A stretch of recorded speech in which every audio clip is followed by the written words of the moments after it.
Hey students, welcome to Magnet Brains. मैं हूं शिवानी शर्मा और आज के इस वीडियो में हम लोग सॉल्व करने वाले हैं एक्सरसाइज 9.4 को। इससे पहले 9.4 एक्सरसाइज का एक कंसेप्ट वीडियो ऑलरेडी रिकॉर्डेड है। आपने नहीं देखा है तो जल्दी से उसे देखो, क्योंकि इस एक्सरसाइज में एक नया मेथड है और वो मेथड क्या है? Variable separation. So variable separable method of solving differential equation को मैंने बहुत अच्छे तरीके से कवर किया है।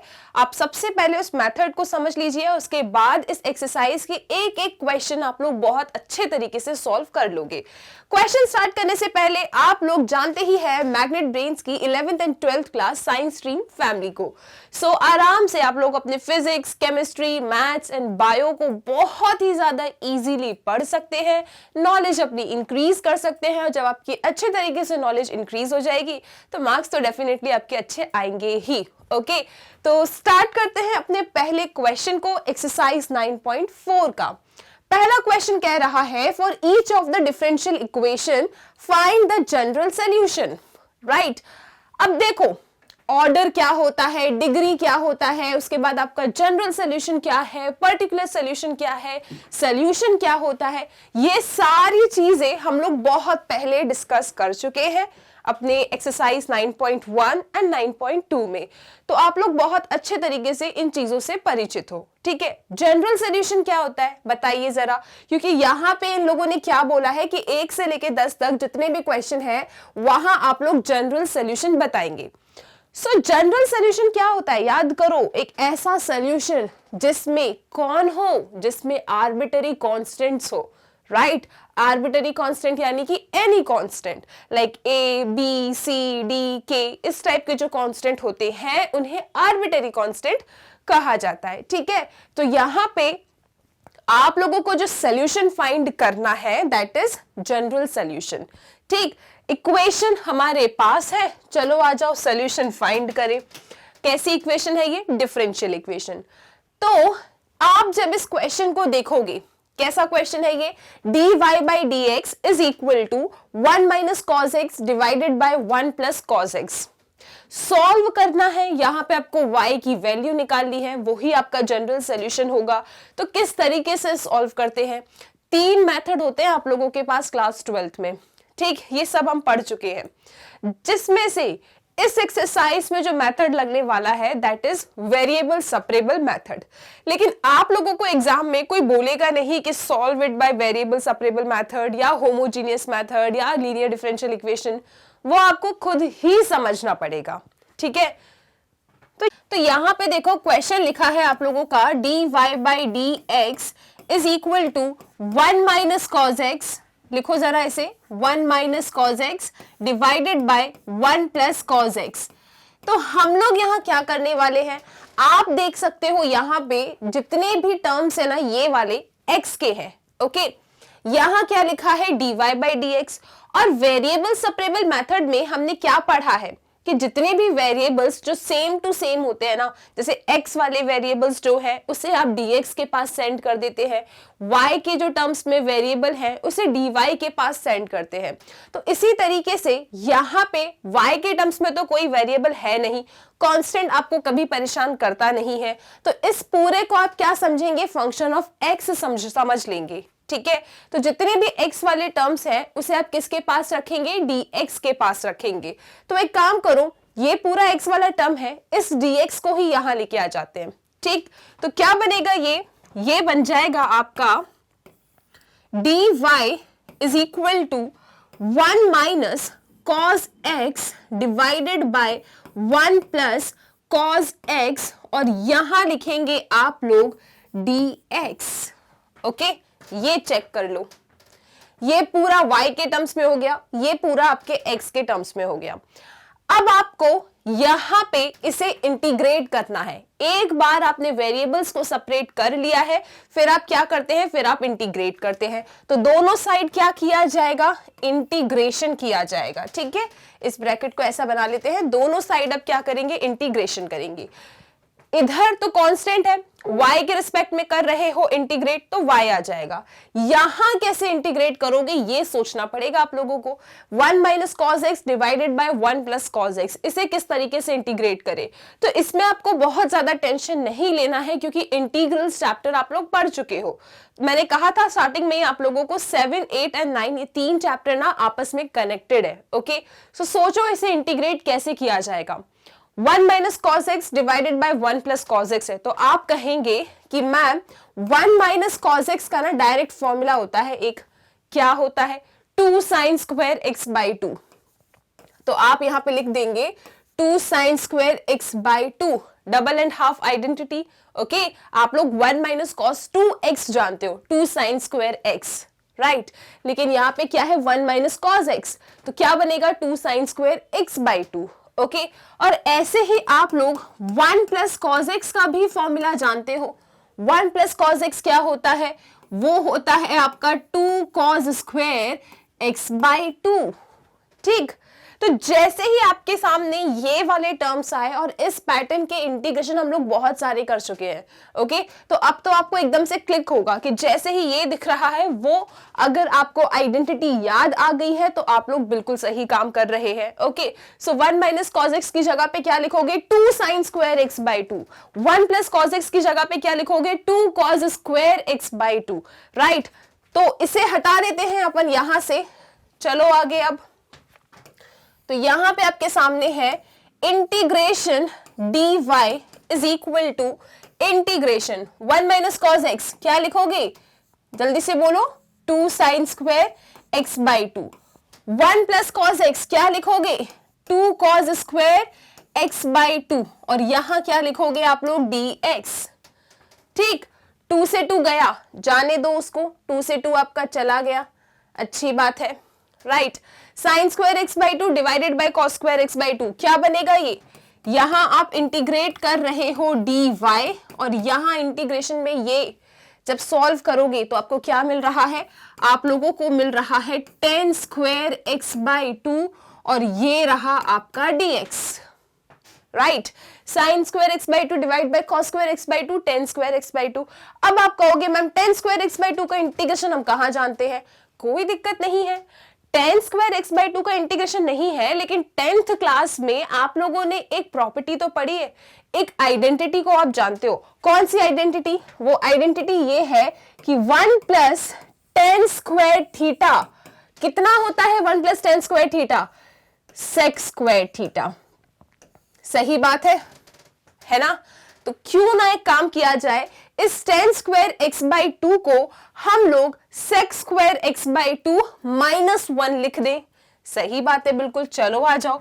तो यहां पे साथ में ही इंटीग्रेट करेंगे ना, इसलिए मैं इसको लेके आ रही हूं इस तरीके से, is equal to 10 square X by 2 को आप लोग क्या लिखेंगे, sec square X by 2 minus 1, और ये रहा आपका dx। देख लो सब ठीक है। 10 स्क्वायर थीटा क्या होता है, सेक स्क्वायर थीटा माइनस 1, तो sec square X by 2 minus 1, right. अब क्या करें, अब इंटीग्रेट कर दो।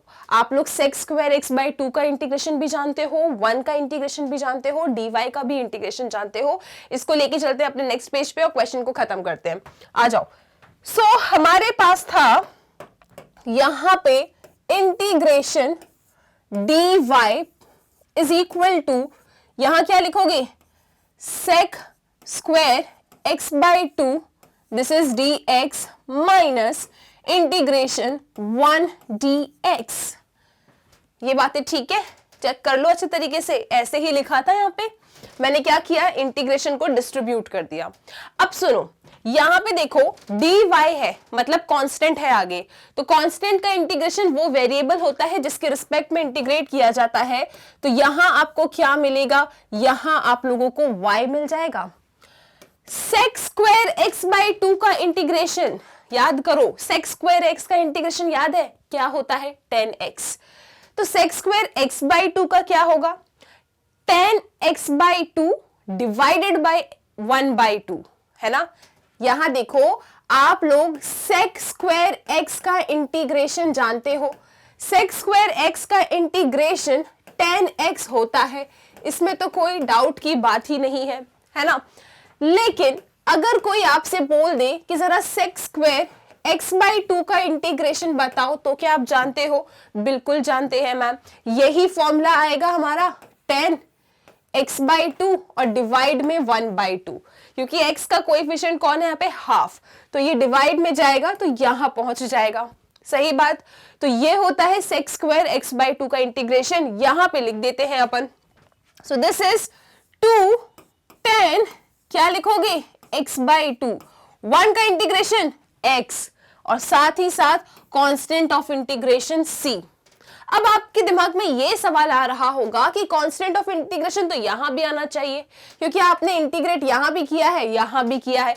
कोई प्रॉब्लम नहीं है, आप एक काम करो, एक हैबिट बना लो इन टाइप के क्वेश्चन में कि जो भी राइट हैंड साइड वाला फॉर्मेट होगा या फिर जहां पे भी x वाले टर्म्स आ रहे हैं ना, वहां कांस्टेंट ऑफ इंटीग्रेशन लगा लो, ठीक है। और आप अगर ऐसा नहीं मानते तो सुनो, आप यहाँ पे c1 लिखते इंटीग्रेशन ऑफ कांस्टेंट, यहाँ c2 लिखते, c1 को यहाँ लेके आते तो c2 माइनस c1 एक नया कांस्टेंट दे देता, तो ओवरऑल आप अपने एक्सप्रेशन में एक ही कांस्टेंट लिखते। तो इसीलिए ये चीज बहुत अंडरस्टूड है, अगर आप एक कांस्टेंट ऑफ इंटीग्रेशन लिखते हो जहां आपका x वाला टर्म है, वो बिल्कुल सही है, ठीक है। कोई दिक्कत की इसमें बात नहीं है। दोनों जगह नहीं लगाना है कांस्टेंट ऑफ इंटीग्रेशन, मत लगाइए, एक जगह पे लगाओ और खुश रहो। ये है आपके इस क्वेश्चन का आंसर, ठीक है। तो देखो आप लोगों ने किस तरीके से यहाँ पे वेरिएबल्स को सेपरेट किया। इंटीग्रेशन में जो आप फॉर्मूलेज याद करके आए थे, उन फॉर्मूलेज की आपने हेल्प ली। ट्रिग्नोमेट्री के कुछ फॉर्मूलेज, 10th क्लास का ट्रिग्नोमेट्री का फॉर्मूला, ओके, और उसके बाद आपने इंटीग्रेट किया और जहां आपका x वाला टर्म था वहां पे कांस्टेंट ऑफ इंटीग्रेशन लगा दिया। आई होप ये बात क्लियर है। क्वेश्चन बहुत आसान था, यही आपका पूरा मेथड है, वेरिएबल सेपरेबल मेथड, और इस पूरी एक्सरसाइज में आप लोग यही मेथड लगाने वाले हैं। ओके, चलो नेक्स्ट क्वेश्चन देखो। यहां पे dy/dx is equal to √4 - y²। Differential equation आपके सामने है, आपको बताना है इसका जनरल सॉल्यूशन। तो सबसे पहले क्या करेंगे आप? सबसे पहले आप यहाँ पे ये देखेंगे क्या हम लोग जितने भी y वाले टर्म्स हैं उसे dy को दे सकते हैं, जितने भी x वाले टर्म्स हैं उसे dx को दे सकते हैं या नहीं। तो आप इस क्वेश्चन में देख रहे हो कि x वाला कोई टर्म ही नहीं है, तो कोई प्रॉब्लम नहीं है, जो y वाला टर्म है ना उसे dy के नीचे ले आओ। तो यहाँ पे हम इसे इस फॉर्मेट में लिख रहे हैं dy/√4 - y², और ये आपका dx गया वहां पे। चेक कर लो आप लोग इसे, यहां तक कोई परेशानी तो नहीं है। ये यहाँ पे, ये यहाँ पे, इस तरीके से आपने इसे क्रॉस कर दिया, ठीक। अब क्या करें? अब दोनों साइड इंटीग्रेट कर दीजिए, क्योंकि जब एक बार वेरिएबल सेपरेट हो जाते हैं आप आसानी से फिर इंटीग्रेट कर देते हो। तो यहाँ पे इंटीग्रेशन लगा दिया साइन हमने, ओके। क्या इसका इंटीग्रेशन जानते हो आप लोग? इसका इंटीग्रेशन तो जानते हो, dx लिखा है मतलब आगे 1 है, 1 का इंटीग्रेशन तो आप लोग जानते हो। मेन बात करते हैं इसके इंटीग्रेशन के ऊपर। क्या आप लोग यहाँ पे 1/√4 - y² का इंटीग्रेशन जानते हो? आप कहोगे मैम एक इंटीग्रेशन का फॉर्मूला हमें याद आ रहा है, 1/√a² - x² dx। इसका इंटीग्रेशन जानते हैं हम लोग। क्या होता है इसका इंटीग्रेशन? x/2, नहीं, बिल्कुल नहीं, गलत जा रहे हो। क्या है इसका integration? Sine inverse x/a plus constant of integration. याद आया फॉर्मूला? 1/√a² - x² का इंटीग्रेशन होता है sine inverse x/a plus constant of integration, ठीक है। तो यहां पे आपका a क्या है? 2, क्योंकि 4 लिखा है, a है आपका a², इस तरीके से लिखा जाता है ये। तो 4 को आप लोग 2² लिख दो, ठीक। तो यहाँ पे आप आगे कैसे बढ़ेंगे? यहाँ आप आगे चलेंगे कुछ इस तरीके से कि dy/√4 को लिख दो 2² - y² is equal to integration of dx, ठीक। अब देखो फॉर्मूला ऑफ इंटीग्रेशन आप लोग जानते हो कि 1/√a² - x² का इंटीग्रेशन साइन इनवर्स x/a होता है। उस फॉर्मूले को जरा यहां लगा देते हैं अपन, तो क्या मिलेगा आपको? ये साइन इनवर्स क्या है? y/a मतलब 2 is equal to integration of dx, मतलब इंटीग्रेशन ऑफ 1 dx क्या होगा? x होगा। तो यहाँ x लिखेंगे and the constant of integration. ठीक है, एक ही साइड कांस्टेंट ऑफ इंटीग्रेशन लगा लिया करो, x वाले साइड को आप फिक्स कर लो फॉर कांस्टेंट ऑफ इंटीग्रेशन। ठीक, अब क्या करें, चाहो तो यही रुक जाओ, ठीक है, लेकिन चाहो तो y की वैल्यू निकाल लो, वो ज्यादा सही रहेगा क्योंकि बुक में भी आपका आंसर उसी तरीके से है। अब आपको जनरल सोल्यूशन निकालना है तो y is equal to something होना चाहिए। तो अगर आप यहाँ पे भी रुकोगे तो आई डोंट थिंक कोई प्रॉब्लम है, लेकिन यहाँ से आप डायरेक्टली y की वैल्यू निकाल सकते हो। तो चलो आ जाओ, y की वैल्यू ही निकाल लेते हैं। ओके, तो यहाँ पे काम करो, दोनों साइड साइन ले लो। दोनों साइड साइन लेने पे क्या बनेगा, ये साइन, और यहां लिखेंगे आप लोग x प्लस सी। ठीक, y is equal to something में आपको आंसर चाहिए ना, y is equal to something में आंसर चाहिए। तो आ जाओ, यहां पे 2 को यहां सेंड करो, so y is equal to क्या आ रहा है, 2 sine x plus C, and this is the general solution of the given differential equation. Differential equation वो थी, ये रहा इसका जनरल सोल्यूशन। क्यों है ये जनरल सोल्यूशन, क्योंकि यहाँ पे आपको आर्बिट्ररी कांस्टेंट नजर आ रहा है। ओके, सो आई होप ये क्वेश्चन क्लियर है, बहुत ही ज्यादा आसान क्वेश्चन है। सेम वेरिएबल्स को एक तरफ रखो, इंटीग्रेट करो, आंसर तक पहुंच जाओ। ठीक, आ जाओ नेक्स्ट क्वेश्चन पे चलते हैं अपन। क्वेश्चन नंबर 3 को देखो आप लोग। सो यहाँ पे आपके पास जो डिफरेंशियल इक्वेशन है वो कहती है कि dy by D X plus Y is equal to 1। इस टाइप की डिफरेंशियल इक्वेशन आपके सामने है। तो एक काम करो, क्या यहाँ पे मैं वेरिएबल सेपरेबल मेथड को लगा सकती हूँ? क्या यहाँ पे जितने भी y वाले टर्म्स है उन्हें एक तरफ, जितने भी x वाले टर्म्स है उन्हें एक तरफ आप कर सकते हो? तो ये चीज आपको सोचनी पड़ेगी। तो सबसे पहले तो एक काम करो, dy बाई डी एक्स को ना अकेला करो। यहां पे आपके पास dy by D x is equal to 1 minus Y है। क्या मैं इसे इस तरीके से लिख सकती हूं? ऐसी स्टेप लिखने में कोई प्रॉब्लम है क्या? चेक कर लो एक बार आप लोग। हमने dy बाई डी एक्स को यहां लिखा, इस y को हम यहां ले गए, तो 1 माइनस वाई। अब मैं ऐसा सोच रही हूं कि y वाले टर्म्स एक तरफ, x वाले टर्म्स एक तरफ कर सकते हैं क्या? देखो ये 1 माइनस वाई कांस्टेंट कभी प्रॉब्लम नहीं देता आपको। अगर कांस्टेंट x के साथ है तो वो x बन जाता है, मतलब x के तरह नेचर शो करता है। y के साथ है तो वो फंक्शन ऑफ y बन जाता है। कांस्टेंट को कोई प्रॉब्लम नहीं है, सबसे ज्यादा फ्लेक्सिबल है वो। ओके, सो यहाँ पे 1 माइनस वाई टोटली मेरा फंक्शन ऑफ y हो चुका है। तो एक काम करो, इसे dy को दे देते हैं और dx बेचारा यहाँ पे अकेला रहेगा, क्योंकि वेरिएबल सेपरेबल मेथड में यही होता है, y वाले टर्म्स dy के पास, x वाले टर्म्स dx के पास। ओके, तो वही काम करते हुए आगे चलते हैं अपन। यहां मिलेगा आप लोगों को क्या, dy, देखो जरा इसको, dy divided by 1 minus Y is equal to dx। दोनों तरफ क्या कर दो, दोनों तरफ इंटीग्रेशन कर दो। एक बार वेरिएबल सेपरेट हो गए फिर तो दोनों साइड आपको इंटीग्रेशन करना होता है। अब यहां पे देखो जरा आप लोग, 1 अपॉन वाई, 1 माइनस वाई का इंटीग्रेशन जानते हो क्या? बिल्कुल जानते हैं। आप लोग इंटीग्रेशन ऑफ 1 अपॉन वाई जानते हो क्या होता है? Integration of 1 upon Y log mod Y, यही होता है, बिल्कुल यही होता है, प्लस कांस्टेंट ऑफ इंटीग्रेशन। ठीक है, सो 1 अपॉन 1 माइनस वाई का इंटीग्रेशन भी तो इसी टाइप में ही मिलेगा आपको, क्योंकि वो लीनियर है। इंटीग्रेशन में जब तक आपके टर्म्स लीनियर हैं कोई प्रॉब्लम नहीं होता, आप सेम ये वाले फॉर्मूलेस लगा सकते हो। ठीक, तो integration of 1 upon 1 minus Y क्या होगा, log mod 1 minus Y, divide कर दीजिए। करना पड़ेगा कि नहीं, या फिर सिर्फ इतना ही इसका इंटीग्रेशन है?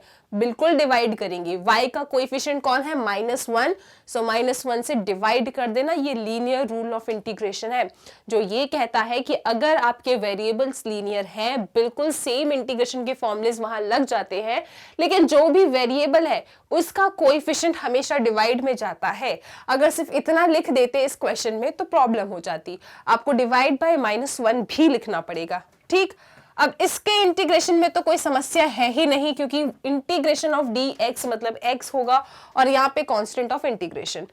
अब एक काम करो, ये -1 को इस तरीके से आप लोग लगा लो। ठीक, अब क्या करें अपन इस क्वेश्चन में? अब देखो यहां से इस माइनस के साइन को यहां सेंड करते हैं अपन, तो क्या आएगा, ये log mod 1 minus Y is equal to, minus आया यहाँ पे तो -x - c। ठीक है, अब एक काम करो, ये log जो है, अगर आप इस log को हटाना चाहते हो तो यहाँ पे क्या आ जाता है, e के टर्म्स में वैल्यूज लिख देते हैं। मतलब कैसे, सी ये log यहाँ से जाएगा तो आप इसे 1 माइनस मॉड में जो लिखा है एज इट इज, और यहाँ पे एक्सपोनेंट में चला जाएगा e माइनस एक्स माइनस सी।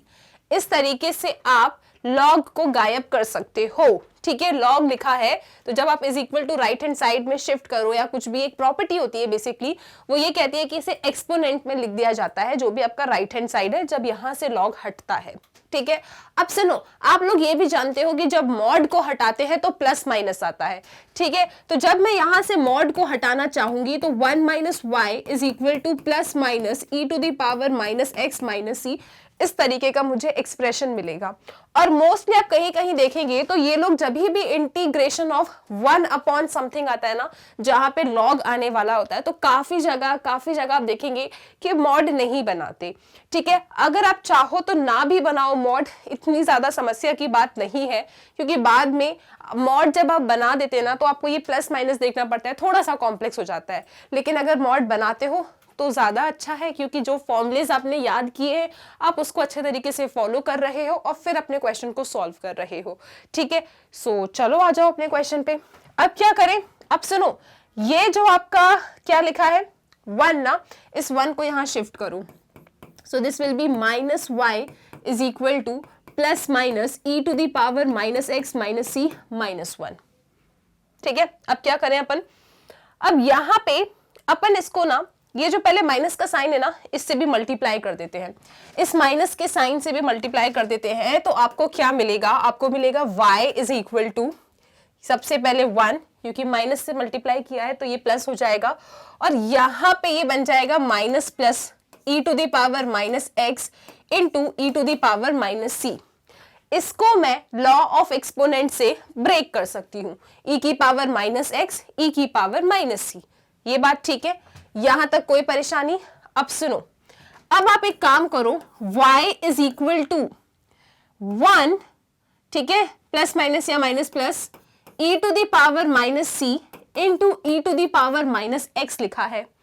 इसमें से इतने हिस्से को ना अब कांस्टेंट ऑफ इंटीग्रेशन, क्योंकि देखो e एक्सपोनेंट जो होता है, e की एक वैल्यू होती है, बेसिकली वो कांस्टेंट होता है, जो c होता है वो भी कांस्टेंट है, तो ये वाला पूरा टर्म क्या है आपका, एक कांस्टेंट टर्म है, तो उसको आप रिप्लेस कर सकते हो एक नए कांस्टेंट से।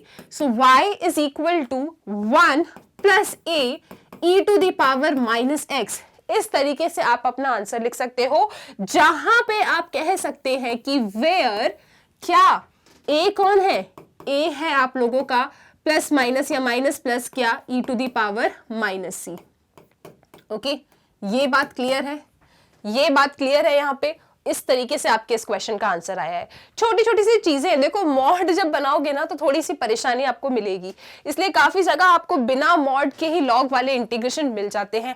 अगर आप वो भी लगा दोगे सो आई डोंट थिंक उसमें कोई मिस्टेक है, लेकिन अगर बुक को फॉलो किया जाए, अपनी एनसीईआरटी बुक को फॉलो किया जाए, तो इन्हें मॉड बनाया है, इसीलिए आपको भी बनाना पड़ेगा। ठीक है, सो इस तरीके से आंसर आया। बेसिक सी बातें हैं, छोटी छोटी सी बातें ध्यान में रखो बस। मॉड हटता है, प्लस माइनस बनता है, ये माइनस था, माइनस से मल्टीप्लाई किया तो इसके साइन ऊपर नीचे हो जाएंगे, ये आपका प्लस हो जाएगा।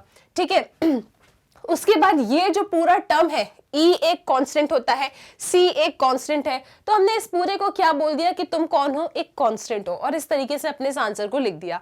आई होप ये क्वेश्चन क्लियर है, उसमें कोई प्रॉब्लम नहीं है। आगे चलते हैं अपने नेक्स्ट क्वेश्चन की तरफ। ठीक है, तो सबसे पहले आपने किया था, यहाँ पे वेरिएबल्स को सेपरेट इंटीग्रेट किया और अपने आंसर तक पहुंच गए।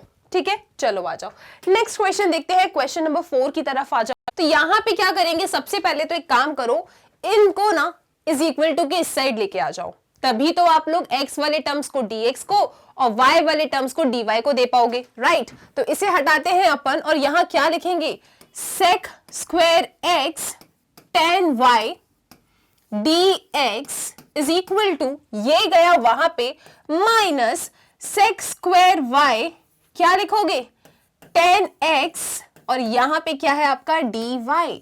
यहां तक सब कुछ ठीक। देखो ये आपका इधर फिक्स था, आप इज इक्वल टू में गए और इन टर्म्स को आप यहां लेकर आ गए, ये सब कुछ ठीक। अब सुनो, x वालों को x के पास ले जाओ, y वाले टर्म्स को dy के पास ले जाओ। तो यहां पे ये आपका एक x का टर्म है, इसको उठा के यहां लाओ तो क्या मिलेगा आप लोगों को, sec square x divided by 10x, okay जी, ये रहा dx is equal to minus sec square y, this is your dy, और यहां से भी y वाले टर्म को लेके आ जाओ, this is your 10y। Check कर लो इसको आप लोग, ठीक है। तो ये sec square x dx 10x गया नीचे is equal to sec square y dy, और यहां से 10y इधर आ गया। मतलब जितने भी x वाले टर्म्स थे उन्हें आपने dx को दे दिए, जितने भी y वाले टर्म्स थे उन्हें आपने dy को दे दिया। अब क्या करें मैम, अब इंटीग्रेट करना है। एक बार जब आपकी वेरिएबल सेपरेट हो जाते हैं उसके बाद इंटीग्रेशन किया जाता है। सो वेरिएबल सेपरेट तो हो चुके हैं, अब बारी है इंटीग्रेशन की। कैसे करने वाले हैं, ये तो बहुत कॉम्प्लेक्स सा दिख रहा है, तो थोड़ा सिंप्लीफाई कर लो।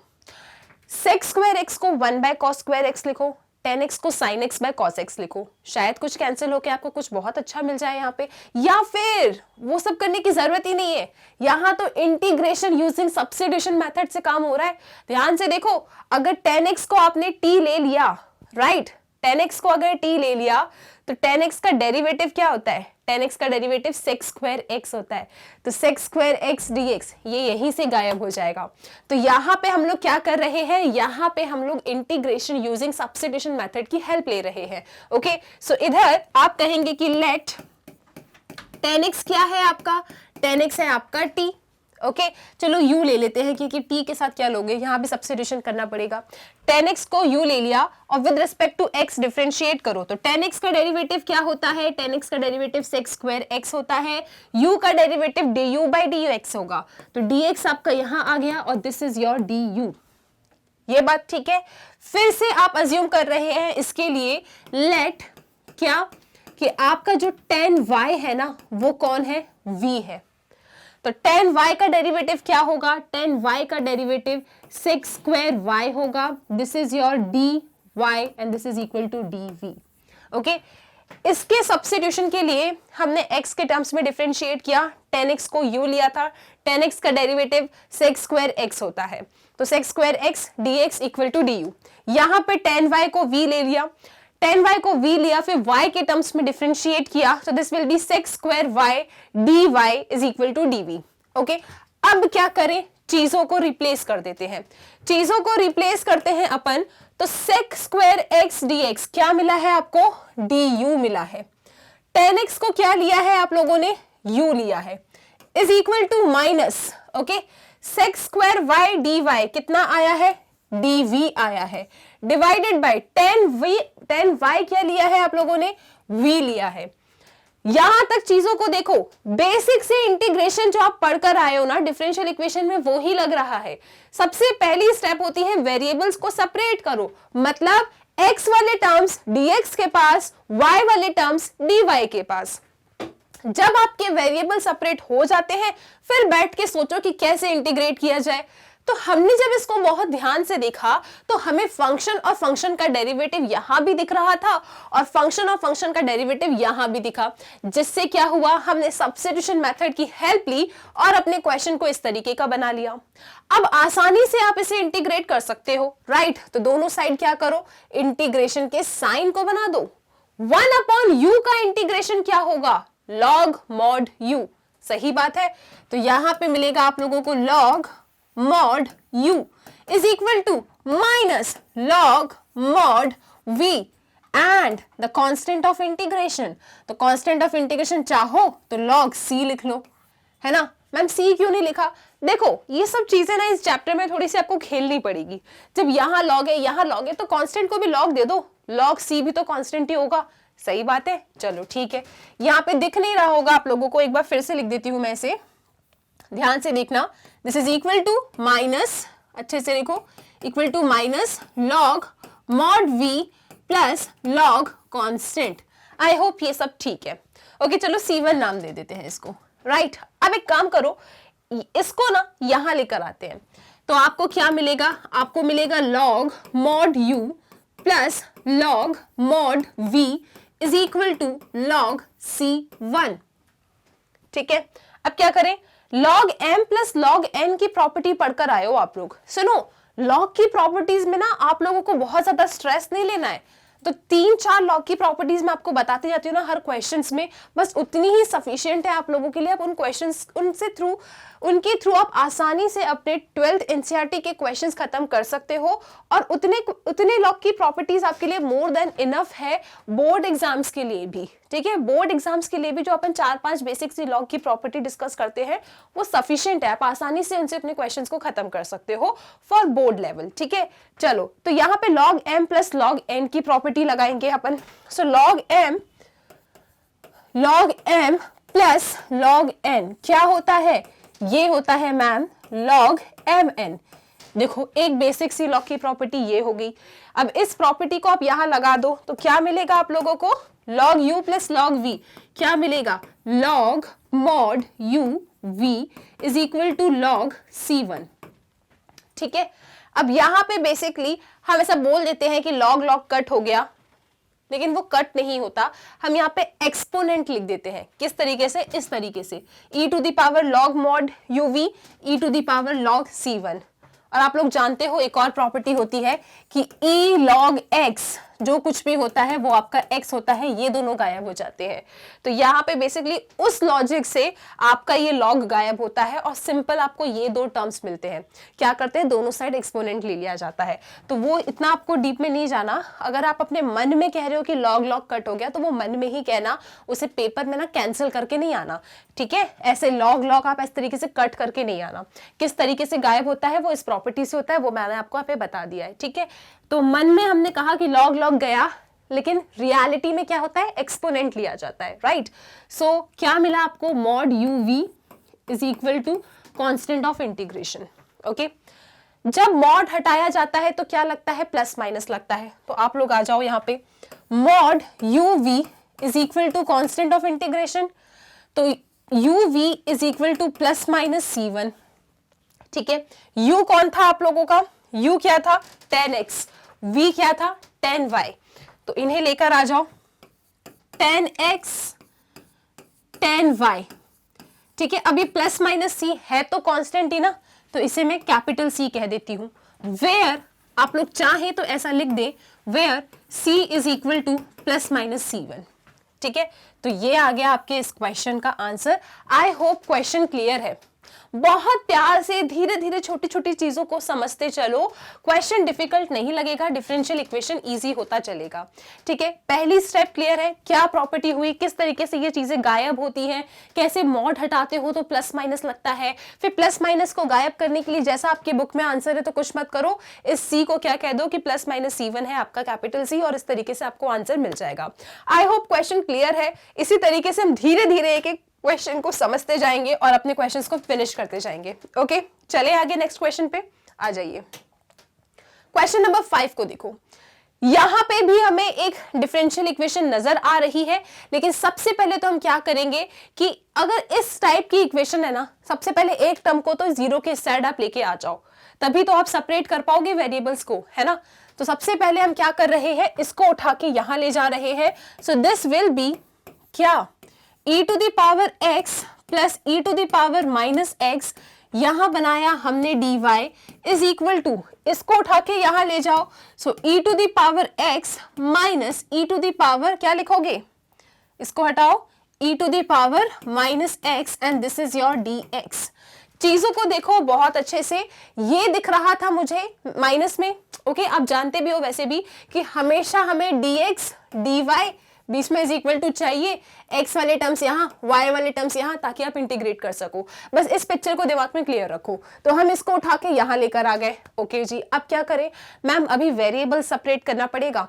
ये सब तो x में है, dx के पास है, बहुत अच्छी बात है, लेकिन ये भी x में है, dy के पास है, बहुत बुरी बात है। तो ठीक है, इसे अच्छी बात में कन्वर्ट करते हैं, जितने भी आपके ये x वाले टर्म्स है उसको अपने dx के नीचे लेकर आ जाते हैं। ठीक है, तो क्या मिलेगा आपको, यहाँ से आपको मिलेगा dy इज इक्वल टू क्या, e to the power x minus e to the power minus x divided by e to the power x plus e to the power minus x, यहां बनाया bracket and this is your dx।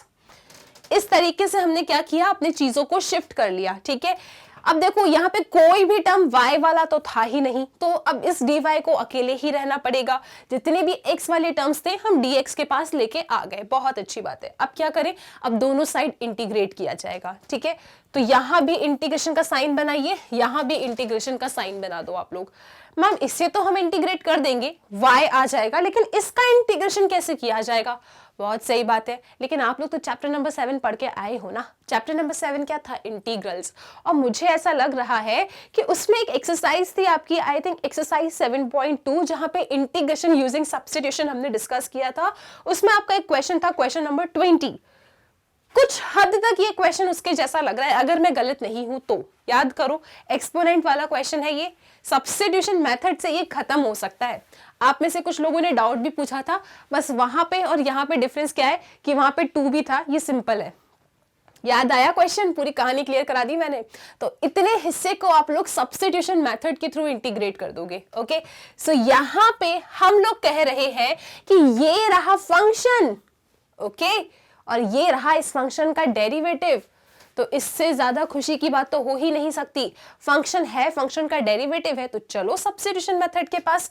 क्या करोगे आप लोग? आप यहाँ पे कहेंगे कि let e to the power x plus e to the power minus x is equal to t। इसे आपने t ले लिया, x के टर्म्स में डिफरेंशिएट करो, e की पावर x का differentiation e to the power x मिलेगा। e to the power minus x का डिफरेंशिएशन क्या होगा? सोचो जरा, e to the power minus x का डेरिवेटिव होगा minus e to the power minus x, और t का होगा dt by dx, and this is your dt।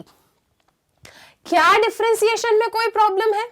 मैं फिर से कह रही हूं, चैप्टर 7, चैप्टर 8 एंड चैप्टर 9, 8 में तो खैर नहीं, लेकिन 7th एंड 9th में बहुत ही ज्यादा बेसिक लेवल का डिफरेंशिएशन कराया गया है, chain rule and the formulas. अगर आपको थोड़ी सी भी परेशानी है तो कंटिन्यूटी एंड डिफरेंशिएबिलिटी में मैंने एक कंसेप्ट वीडियो बनाया है, जो आपको एनसीईआरटी एग्जाम्पलर की प्लेलिस्ट में मिल जाएगा।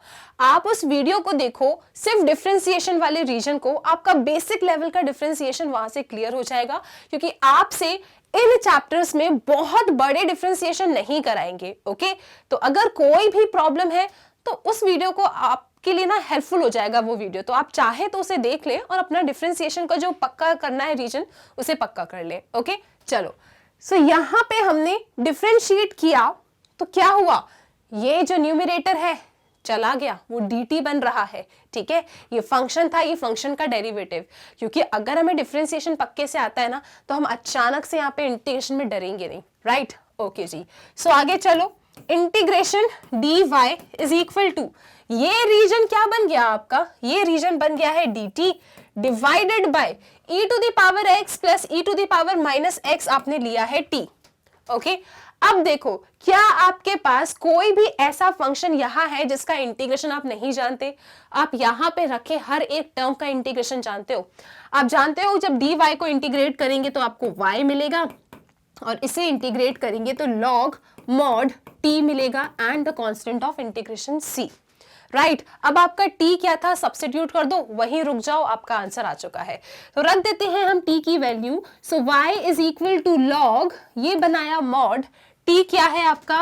e to the power x plus e to the power minus x plus constant of integration, and this is the answer of given question. क्या क्वेश्चन में कोई दिक्कत? क्या वेरिएबल सेपरेबल डिफिकल्ट है? बिल्कुल नहीं है। धीरे धीरे पढ़ते जाओ, बहुत अच्छे से ये आपका चैप्टर कंप्लीट हो जाएगा। ओके, सो ये रहा आंसर। चलते हैं अपने अगले क्वेश्चन की तरफ। क्वेश्चन नंबर 6 पे आ जाओ। क्वेश्चन नंबर 6 को देखो, dy by dx is equal to 1 plus x square 1 minus y square, ये लिखा है आपके पास, ठीक है। इसका आपको जनरल सोल्यूशन निकालना है। तो क्या करें मैम? वेरिएबल सेपरेशन कर सकते हैं, बहुत आसानी से वेरिएबल सेपरेशन कर सकते हैं। x वाले टर्म्स को dx को दे दो, y वाले टर्म्स को dy को दे दो, ठीक है। तो देखो, ये y का टर्म है, कांस्टेंट बहुत अच्छा है, कांस्टेंट जिसके साथ होता है वो उसी का रूप ले लेता है, ठीक है। यहाँ पे 1 y के साथ है तो ये अभी as a function of y treat होगा, ठीक है। यहाँ पे x के साथ 1 है तो इस ब्रैकेट के लिए ये फंक्शन ऑफ x की तरह ही ट्रीट होगा, ठीक है। तो कांस्टेंट तो कभी आपको परेशान कर ही नहीं सकता, ना इंटीग्रेशन में ना डिफरेंशिएशन में। ओके, अब एक काम करते हैं, ये पूरा y वाला टर्म है इसे यहाँ पे सेंड करते हैं और अपने dx को यहाँ सेंड करते हैं, ठीक है, और क्वेश्चन को अच्छा खासा बना के इंटीग्रेट करते हैं और अगले क्वेश्चन की तरफ चलते हैं। तो आ जाओ आप लोग। So this will be dy upon 1 plus y square is equal to क्या मिलेगा, 1 प्लस एक्स स्क्वायर, और यहां लिखेंगे आप लोग dx। चेक कर लो इसको बहुत अच्छे से, y वाले टर्म्स को dy के नीचे, 1 प्लस एक्स स्क्वायर वाले टर्म को dx के पास रखा, ठीक है, हो गया काम।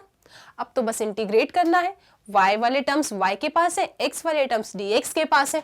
अब तो कोई परेशानी की बात ही नहीं है, दोनों साइड कर दो इंटीग्रेशन।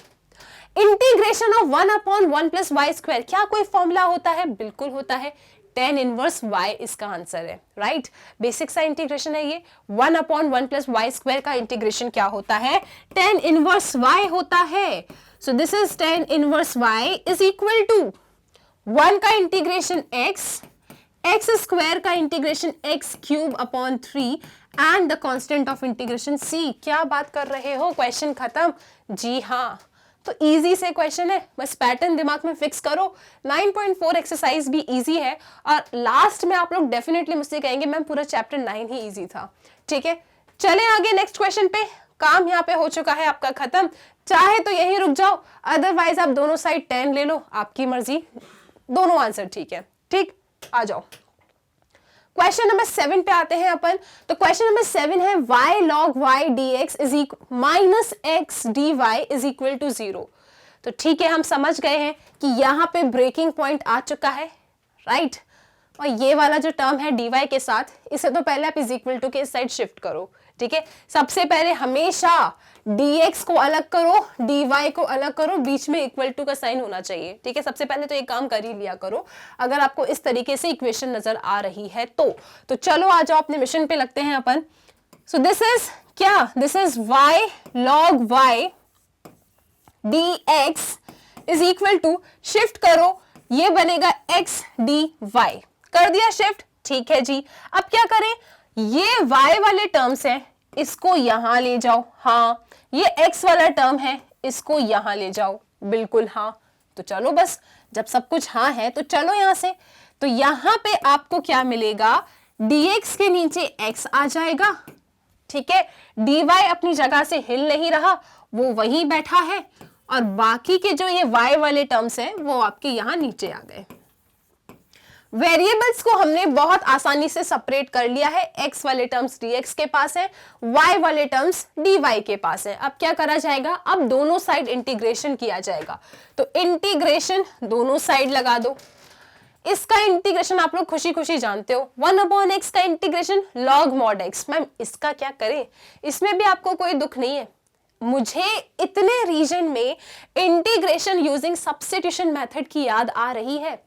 अगर मैं log y को t ले लूं तो बताओ क्या हो जाएगा, dy बाय y dt बन जाएगा। सही बात है, तो यहाँ पे सब्स्टिट्यूशन मेथड लग जाएगा। आ जाओ जरा सब्स्टिट्यूशन मेथड से बात कर लेते हैं अपन। आप कहेंगे कि लेट क्या, log y is equal to t, ठीक है जी। विद रिस्पेक्ट टू y कर दो डिफरेंशिएट, क्योंकि विद रिस्पेक्ट टू y है ना, इसीलिए ये बातों का ध्यान रखेंगे आप लोग। विद रिस्पेक्ट टू y करेंगे डिफरेंशिएट, तो log y का डेरिवेटिव क्या आएगा, 1 बाय y, ठीक है। t का derivative dt by dy, dy आपका यहां आया और ये रहा आप लोगों का dt। यहां तक सब ठीक। अब देखो dy बाय y क्या बन गया, dt बन गया। तो क्वेश्चन कितना ज्यादा आसान हो गया इंटीग्रेट के लिए, ठीक है। 1 अपॉन x का इंटीग्रेशन log mod x, ठीक। वरना एक काम करो, अभी इंटीग्रेट करने से पहले ना इसको ऐसे लिख ही रहने दो, dx upon x, right. This is your dy, नहीं dy नहीं है, ये चीजें चेंज हो गई है ना, इनको लिख दो पहले। dy बाय y क्या बना है, dt बना है। log y क्या लिया है, t। इस तरीके से लिख लिया आपने अपने क्वेश्चन को। अब दोनों को साथ में इंटीग्रेट करेंगे, राइट। यहां तक कोई परेशानी हो ही नहीं सकती। 1 अपॉन x का integration log mod x plus log constant of integration c1। मैंने x के पास ही कांस्टेंट लिख दिया। मैं कांस्टेंट के लिए c लिखूं या log c1 लिखूं, उससे कोई प्रॉब्लम नहीं है तो वो कांस्टेंट ही, राइट। 1/t का इंटीग्रेशन 1/t का इंटीग्रेशन log mod t होता है, राइट। यहां तक सब ठीक है। अब क्या करें अपन, चाहो तो यहां भी मॉड बना लो, क्या दिक्कत है। log m plus log n की प्रॉपर्टी लगाओ इतने हिस्से में। log m plus log n क्या होता है, log m plus log n ये होता है आप लोगों का log mn, राइट। लगा दो यहाँ पे प्रॉपर्टी, तो क्या मिलेगा, log mod xc1 is equal to log mod t। t कौन था आपका, t था log y, रखो यहाँ पे, सो this is log y, right. काम खत्म। अब क्या करें, log से log मन में चला गया, बेसिकली क्या हुआ, एंटी लॉग ले लिया या एक्सपोनेंट के फॉर्म में लिख दिया, ठीक है। तो जो कुछ भी है लॉग गायब हो ही जाएंगे दोनों साइड वाले, तो उन्हें हमने गायब किया। बिल्कुल भी पेपर में कट करके मत दिखाना वरना नंबर कम हो जाएंगे, ठीक है। कट नहीं करना, राइट, मन में कट कर लो, गया वो। क्या होता है बेसिकली, या तो एक्सपोनेंट ले लिया जाता है या तो एंटी लॉग ले लिया जाता है, ठीक है। जो कुछ भी है कभी भी इज इक्वल टू में दोनों साइड लॉग मिले वो गायब हो जाएंगे, आप बस इतनी बात याद रखो, राइट। तो यहां मिलेगा mod xc1 is equal to log mod log y। इस तरीके से मिला आपको चीजें, ये दोनों लॉग चले गए, राइट। अब दोनों तरफ मॉड है, हटा दो दोनों तरफ मॉड को, तो क्या मिलेगा आप लोगों को, xc1। आगे ही चलते हैं अपन, यहां पे आ जाओ, दोनों तरफ मॉड था, right. xc1 is equal to mod log y। अब दोनों तरफ मॉड है, अपने आप चले जाएंगे वो, कोई दिक्कत वाली बात नहीं है। सिर्फ xc1 is equal to log y आपके पास आएगा। अब क्या करें, ये log जब यहां पे शिफ्ट होगा तो वो एक्सपोनेंट के फॉर्म में आ जाएगा, या फिर आप कहें दोनों तरफ एक्सपोनेंट ले लिया हमने, तो this will be e to the power xc1 is equal to क्या, y, ठीक है। हम जानते हैं ना एक प्रॉपर्टी, कौन सी प्रॉपर्टी, कि e to the power log, और यहां कुछ भी हो तो यहां पे जो कुछ भी होता है बस वो ही आ जाता है। तो यहाँ पे अगर दोनों तरफ एक्सपोनेंट लिया होगा तब आपको इस तरीके से ये चीज मिल गई, या फिर जब भी ऐसा समझो कि log जब यहाँ जाएगा तो ये वाले टर्म्स जो है e की पावर में चले जाते हैं, ठीक है। ये दो तीन बातें अगर आप समझ गए ना तो 9.4 को आप हंसी हंसी खत्म कर दोगे, आपको पता ही नहीं चलेगा कब खत्म हो गई, ठीक है। जब अकेला log है, यहाँ कुछ नहीं है, इसको हटाओगे तो ये e टू दी पावर में बन जाएंगे। दोनों तरफ log है तो वो चले जाते हैं, मॉड है अगर दोनों तरफ तो वो भी चले जाएंगे, कोई प्लस माइनस नहीं आएगा। मॉड हटाते हैं तो प्लस माइनस आता है। छोटी छोटी सी बातें हैं, बस उनका ध्यान रखो आप, ठीक है। एंड आई होप ये क्वेश्चन आपका अच्छे तरीके से क्लियर हो गया है, यहाँ पे भी कोई परेशानी नहीं थी, राइट। क्वेश्चन नंबर 8 की तरफ चलते हैं अपन। ये कह रहा है कि x to the power 5 dy by D x is equal to minus y की पावर 5, इसका आपको जनरल सोल्यूशन चाहिए। बता देंगे हम। स्टेप नंबर 1 क्या होती है, स्टेप नंबर 1 ये होती है कि y वाले टर्म्स dy के पास, x वाले टर्म्स dx के पास, और दोनों ना इज इक्वल टू में होने चाहिए, ठीक है। तो ठीक है, इसको यहां ले जाते हैं, इसको यहां, और इसको इसके नीचे। मैम ये क्या बना दिया, चलो ठीक है सॉल्व करके दिखाते हैं आपको। So this will be dy upon y to the power 5 is equal to minus dx, ध्यान से देखते चलना, माइनस dx, ये ऊपर था यहां आएगा तो नीचे आ जाएगा x टू दी पावर 5। क्या ये शिफ्टिंग में कोई दिक्कत, dy को हमने फिक्स रखा, ये यहां था इसको यहां लेकर आ गए, ये नीचे था ऊपर जाएगा, ये ऊपर था ये नीचे जाएगा, बस हमने सिर्फ वेरिएबल्स को यहां वहां शिफ्ट किया है, ओके। अब एक बार सेम वेरिएबल्स एक तरफ चले गए, मतलब y वाले dy के पास, x वाले dx के पास, तो स्टेप नंबर 2 क्या होती है, दोनों तरफ इंटीग्रेट कर दिया जाता है। तो आ जाओ यहां इंटीग्रेट करें अपन, ओके। इसके इंटीग्रेशन में किसी को कोई प्रॉब्लम हो ही नहीं सकती। y टू दी पावर 5 को आप लोग y टू दी पावर -5 लिख लीजिए, and this is your dy is equal to minus x to the power -5 लिखो, and this is your dx। ये सारी बातें ठीक है। क्या किया, इसको थोड़ा ऊपर ले गए, y की पावर -5, इसको थोड़ा ऊपर ले गए, x की पावर -5, दोनों साइड कर दो इंटीग्रेट। बेसिक सा इंटीग्रेशन का फॉर्मूला यहां लग जाएगा, कौन सा वाला, x to the power n dx का इंटीग्रेशन क्या होता है, x की power n plus 1 divided by n plus 1, of course constant of integration c। दोनों तरफ इंटीग्रेट करो, आंसर आपके पास है। चलो आ जाओ। सो y की पावर -5 का integration -5 plus 1 -5 plus 1 is equal to minus x की पावर -5 का integration -5 plus 1 divided by -5 plus 1। Of course एक और चीज, कांस्टेंट ऑफ इंटीग्रेशन, c लिखो c1 लिखो, कोई प्रॉब्लम नहीं है, चल जाएगा। ठीक है, अगर चल जाएगा तो चलो ठीक है, c ही लिख देते हैं। अब क्या करें, अब थोड़ा सिंप्लीफिकेशन करो, हो गया आंसर, खत्म क्वेश्चन। ठीक, so this is y to the power -4 divided by -4, ठीक है जी, is equal to minus x की power -5 divided by -4 plus constant of integration c। अब ये माइनस और एक और ये वाला माइनस, बहुत सारे माइनस है यहाँ पे। ठीक है ठीक है, तो ये माइनस और ये माइनस तो चले गए। ठीक है, ये दोनों क्या हो गए, पॉजिटिव हो गए। इसको यहां शिफ्ट कर ले अपन, so this will be -y to the power -4 divided by 4, इसका नेगेटिव ऊपर लिखा, ये आपका यहां आया तो -x की power -5 divided by 4 is equal to c। मैं तो c1 ही लिख रही हूं, अभी आपको पता चलेगा क्यों c1 लिख रही थी, राइट। अब एक काम करो, -1/4 को ना कॉमन ले लो। इसके पास ये रहा माइनस, ये जब यहां आया तो माइनस हो गया। मैं आपसे कह रही हूं इस एक्सप्रेशन से -1/4 कॉमन ले लो, तो -1/4 कॉमन लेने का प्लान बनाते हैं अपन यहां से, राइट। ये प्लस बन जाएगा, ये और ये चले गए यहां से, -1/4 आपने कॉमन लिया, इज इक्वल टू c1 में था। यहां तक सब ठीक है, ये सब 4 वगैरह सब चले गए यहां से। अब इस -1/4 को ना यहां सेंड कर दो c1 के पास, तो ये गया, हटाओ इसे, यहां पे आएगा, क्या बनेगा, -4c1। अब देखो कोई दिक्कत, यहाँ पे क्या कर दिया, बेसिक सा सिंप्लीफिकेशन किया है बस। ठीक है, इसको यहाँ शिफ्ट किया, नेगेटिव में आया, दोनों से -1/4 कॉमन लेके उसको दे दिया। ठीक है, अब -4c1 को मैं एक नया कांस्टेंट कह सकती हूँ, कैपिटल C। ठीक है, इसको हटा के क्या कह दे, कैपिटल C कह सकते हैं ना, लिख देना चाहो तो यहाँ पे where capital C is equal to -4c1, और ये आ गया बुक जैसा आंसर। हो सकता है x वाला टर्म पहले लिखा है, y वाला टर्म बाद में लिखा है, वो तो आप समझ ही जाओगे।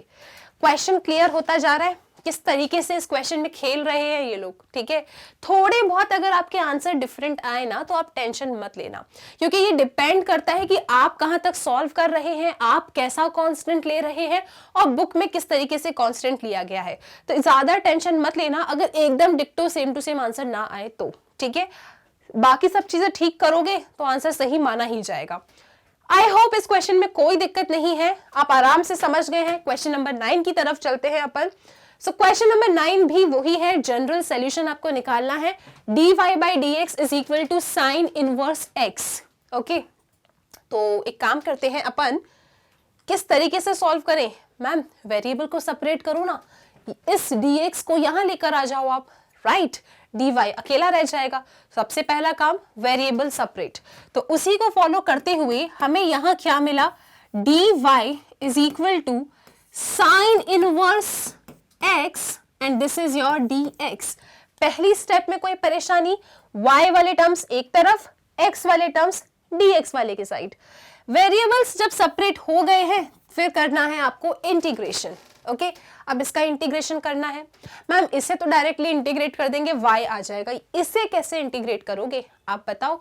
एक्सरसाइज 7.6 चैप्टर नंबर 7 एनसीईआरटी का पढ़कर आए हो, आप जानते हो साइन इनवर्स x को कैसे इंटीग्रेट करते हैं, क्योंकि डायरेक्टली तो साइन इनवर्स x के इंटीग्रेशन का कोई फॉर्मूला होता ही नहीं है।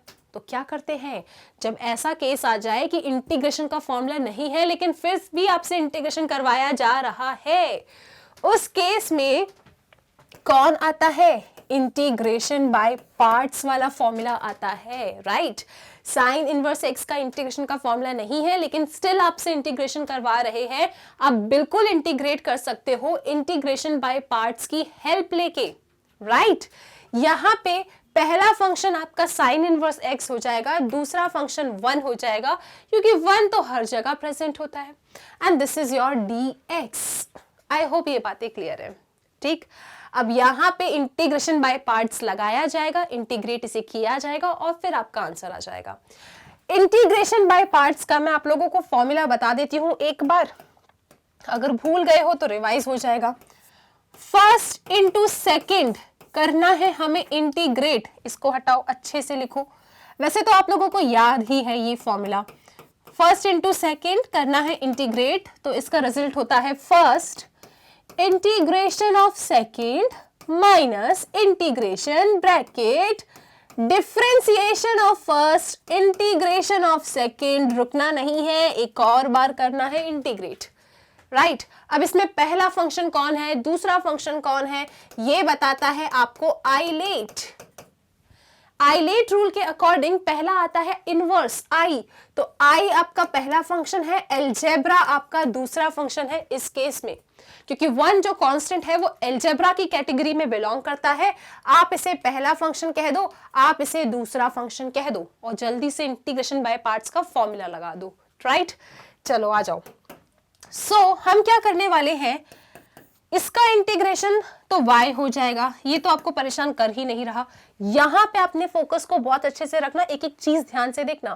First integration of second minus integration bracket differentiation of first integration of second, फिर से कर दो इंटीग्रेट, हो गया काम आपका।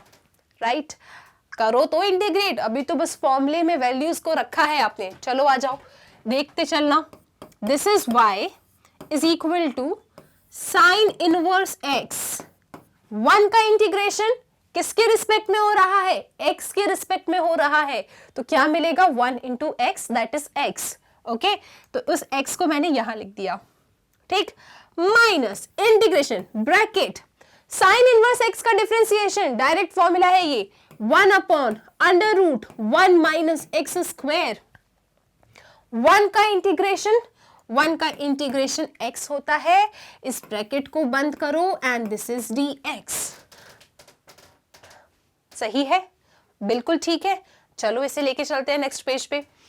हमारे पास आया है y is equal to x sine inverse x minus integration फिर से करना है किसका, x upon under root 1 minus x square का। चेक कर ले एक बार, यही था, बिल्कुल यही था। तो आ जाओ, अब इसे इंटीग्रेट करना है। कैसे इंटीग्रेट करोगे, सोचो जरा। इसको इंटीग्रेट करेंगे सब्स्टिट्यूशन मेथड से, है ना। ये फंक्शन है, ये इसका डेरिवेटिव है। साइड में यहाँ पे चेक कर लो आप लोग, अदरवाइज इधर ही लिख लो, नहीं अलग से चेक कर लो। क्या करोगे आप लोग, नाउ इधर आ जाओ, इसे लिख के रखो, this is your equation 1। Okay, now integration of x upon under root 1 minus x square क्या होगा। तो इसके लिए मुझे लग रहा है ये फंक्शन है और ये फंक्शन का डेरिवेटिव है। तो आप यहाँ पे सपोज कीजिए कि 1 माइनस एक्स स्क्वायर क्या है, t है। x के टर्म्स में डिफरेंशिएट करो, 1 का डिफरेंशिएशन 0, माइनस एक्स स्क्वायर का differentiation 2x dx dt। Okay, -2 तो इसके पास है नहीं, तो क्या प्रॉब्लम है, -2 तो कांस्टेंट है ना, कांस्टेंट आपको कभी परेशान कर ही नहीं सकता। इसको हटाओ यहां से और यहां पे लिख दीजिए minus dt/2। Okay, so x dx की value minus dt/2, under root 1 minus x square क्या बना, t बन गया।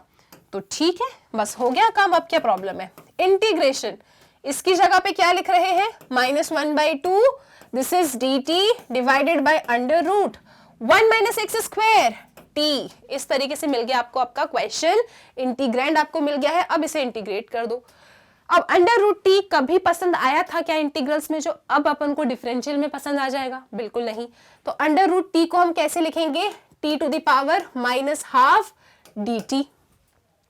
इंटीग्रेशन का बेसिक वाला फॉर्मूला कौन सा, ये वाला, x की पावर n dx क्या होता है, x की power n+1 divided by n+1 plus constant. ठीक, एन क्या है माइनस हाफ, तो minus half plus one half. Okay, तो इंटीग्रेट करो इसे, this will be minus half t to the power half divided by half. Okay, ये half से ये हाफ चला गया, आपको मिला माइनस अंडर रूट टी, और टी क्या है, टी क्या है 1 माइनस एक्स स्क्वायर। तो इतने टर्म का जो इंटीग्रेशन आपके सामने आया वो कितना आया, minus under root 1 minus x square. क्या ये बात क्लियर है? ओके, अब क्या करो, बस वैल्यू को यहां रख दो, इसका इंटीग्रेशन आपने अलग से सॉल्व कर लिया था, यहां रख दो, आंसर आ चुका है। ठीक है, सो आप चाहो तो इतने हिस्से को हटा देते हैं, ये आप नोट डाउन कर चुके हो, इसका इंटीग्रेशन आप जानते ही हो, तो इतने पोर्शन को हटाते हैं और बस उसकी वैल्यू को वहां सब्स्टिट्यूट कर देते हैं और ये क्वेश्चन को खत्म किया जाए। Okay, so we have y is equal to x sine inverse x minus, फिर ये वाला माइनस बन गया plus under root 1 minus x square and of course constant of integration. ये रहा आपके इस क्वेश्चन का आंसर। क्या क्वेश्चन में कुछ भी डिफिकल्टी लग रही है? किस तरीके से क्या करते जा रहे हैं आप लोग? अपना इंटीग्रेशन बहुत स्ट्रांग कर चुके हो ना, डिफरेंशियल इक्वेशन आप बहुत आसानी से खत्म कर सकते हो, कुछ भी नहीं है इसमें। ठीक, चले अपने नेक्स्ट क्वेश्चन पे। ओके, सो आई होप इस क्वेश्चन में कोई दिक्कत नहीं थी, अच्छे से आप समझ गए हैं। नेक्स्ट क्वेश्चन की तरफ चलते हैं, क्वेश्चन नंबर 10।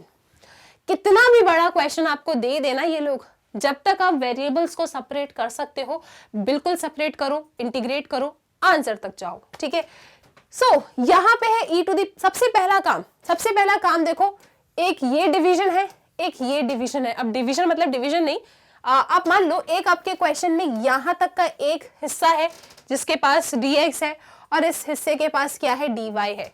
तो सबसे पहले एक को तो उठा के यहां ले जाओ, मैं x वाले टर्म को ले जा रही हूं, वहां पे मैं इसको इज इक्वल टू के इस साइड लेके जा रही हूं, फिर बाद में मैं x को अलग करूंगी, y को अलग करूंगी। ठीक है, चलो, तो यहां पे मैं लिख रही हूं क्या, 1 minus E to the power x sec square y dy is equal to, अब इस x वाले टर्म को इज इक्वल टू के साइड लेके जाओ, तो दिस विल बी क्या, माइनस के साइन को मत भूल जाना, minus E to the power x, आपने लिखा tan y, फिर क्या लिखा है dx। जरा ध्यान से देखो, इसमें कोई प्रॉब्लम है? जब भी आपको इस तरीके का डिफरेंशियल मिले, ओके, तो क्या करो, dx वाले सेक्टर को राइट हैंड साइड में लेके आ जाया करो, और जो आपका dy वाला पोर्शन है, ओके, उसे एक तरफ रख लो। उसके बाद आप अपने वेरिएबल्स को सेपरेट करना। अब यहाँ पे जो x वाले टर्म्स हैं उसे dx को दे दो, जो y वाला टर्म dx के पास आ गया है उसे dy के पास रख के आ जाओ। ठीक है, तो सबसे पहले ये 1 minus E to the power x function of x है, इसे हम अपने dx के पास रखेंगे, वहां मल्टीप्लीकेशन में है, ये तो बेसिक सी बात है, यहाँ पे डिवीजन में जाएगा। यहां आप देख सकते हो dx के साथ tan y फंस गया है, तो tan y को हटाओ, dy को दे दो, यहां मल्टीप्लिकेशन में है, वहां जाएगा तो डिवीजन में। ठीक है, इतनी बातें आपने नोटिस कर ली। अब अपने क्वेश्चन को लिखो।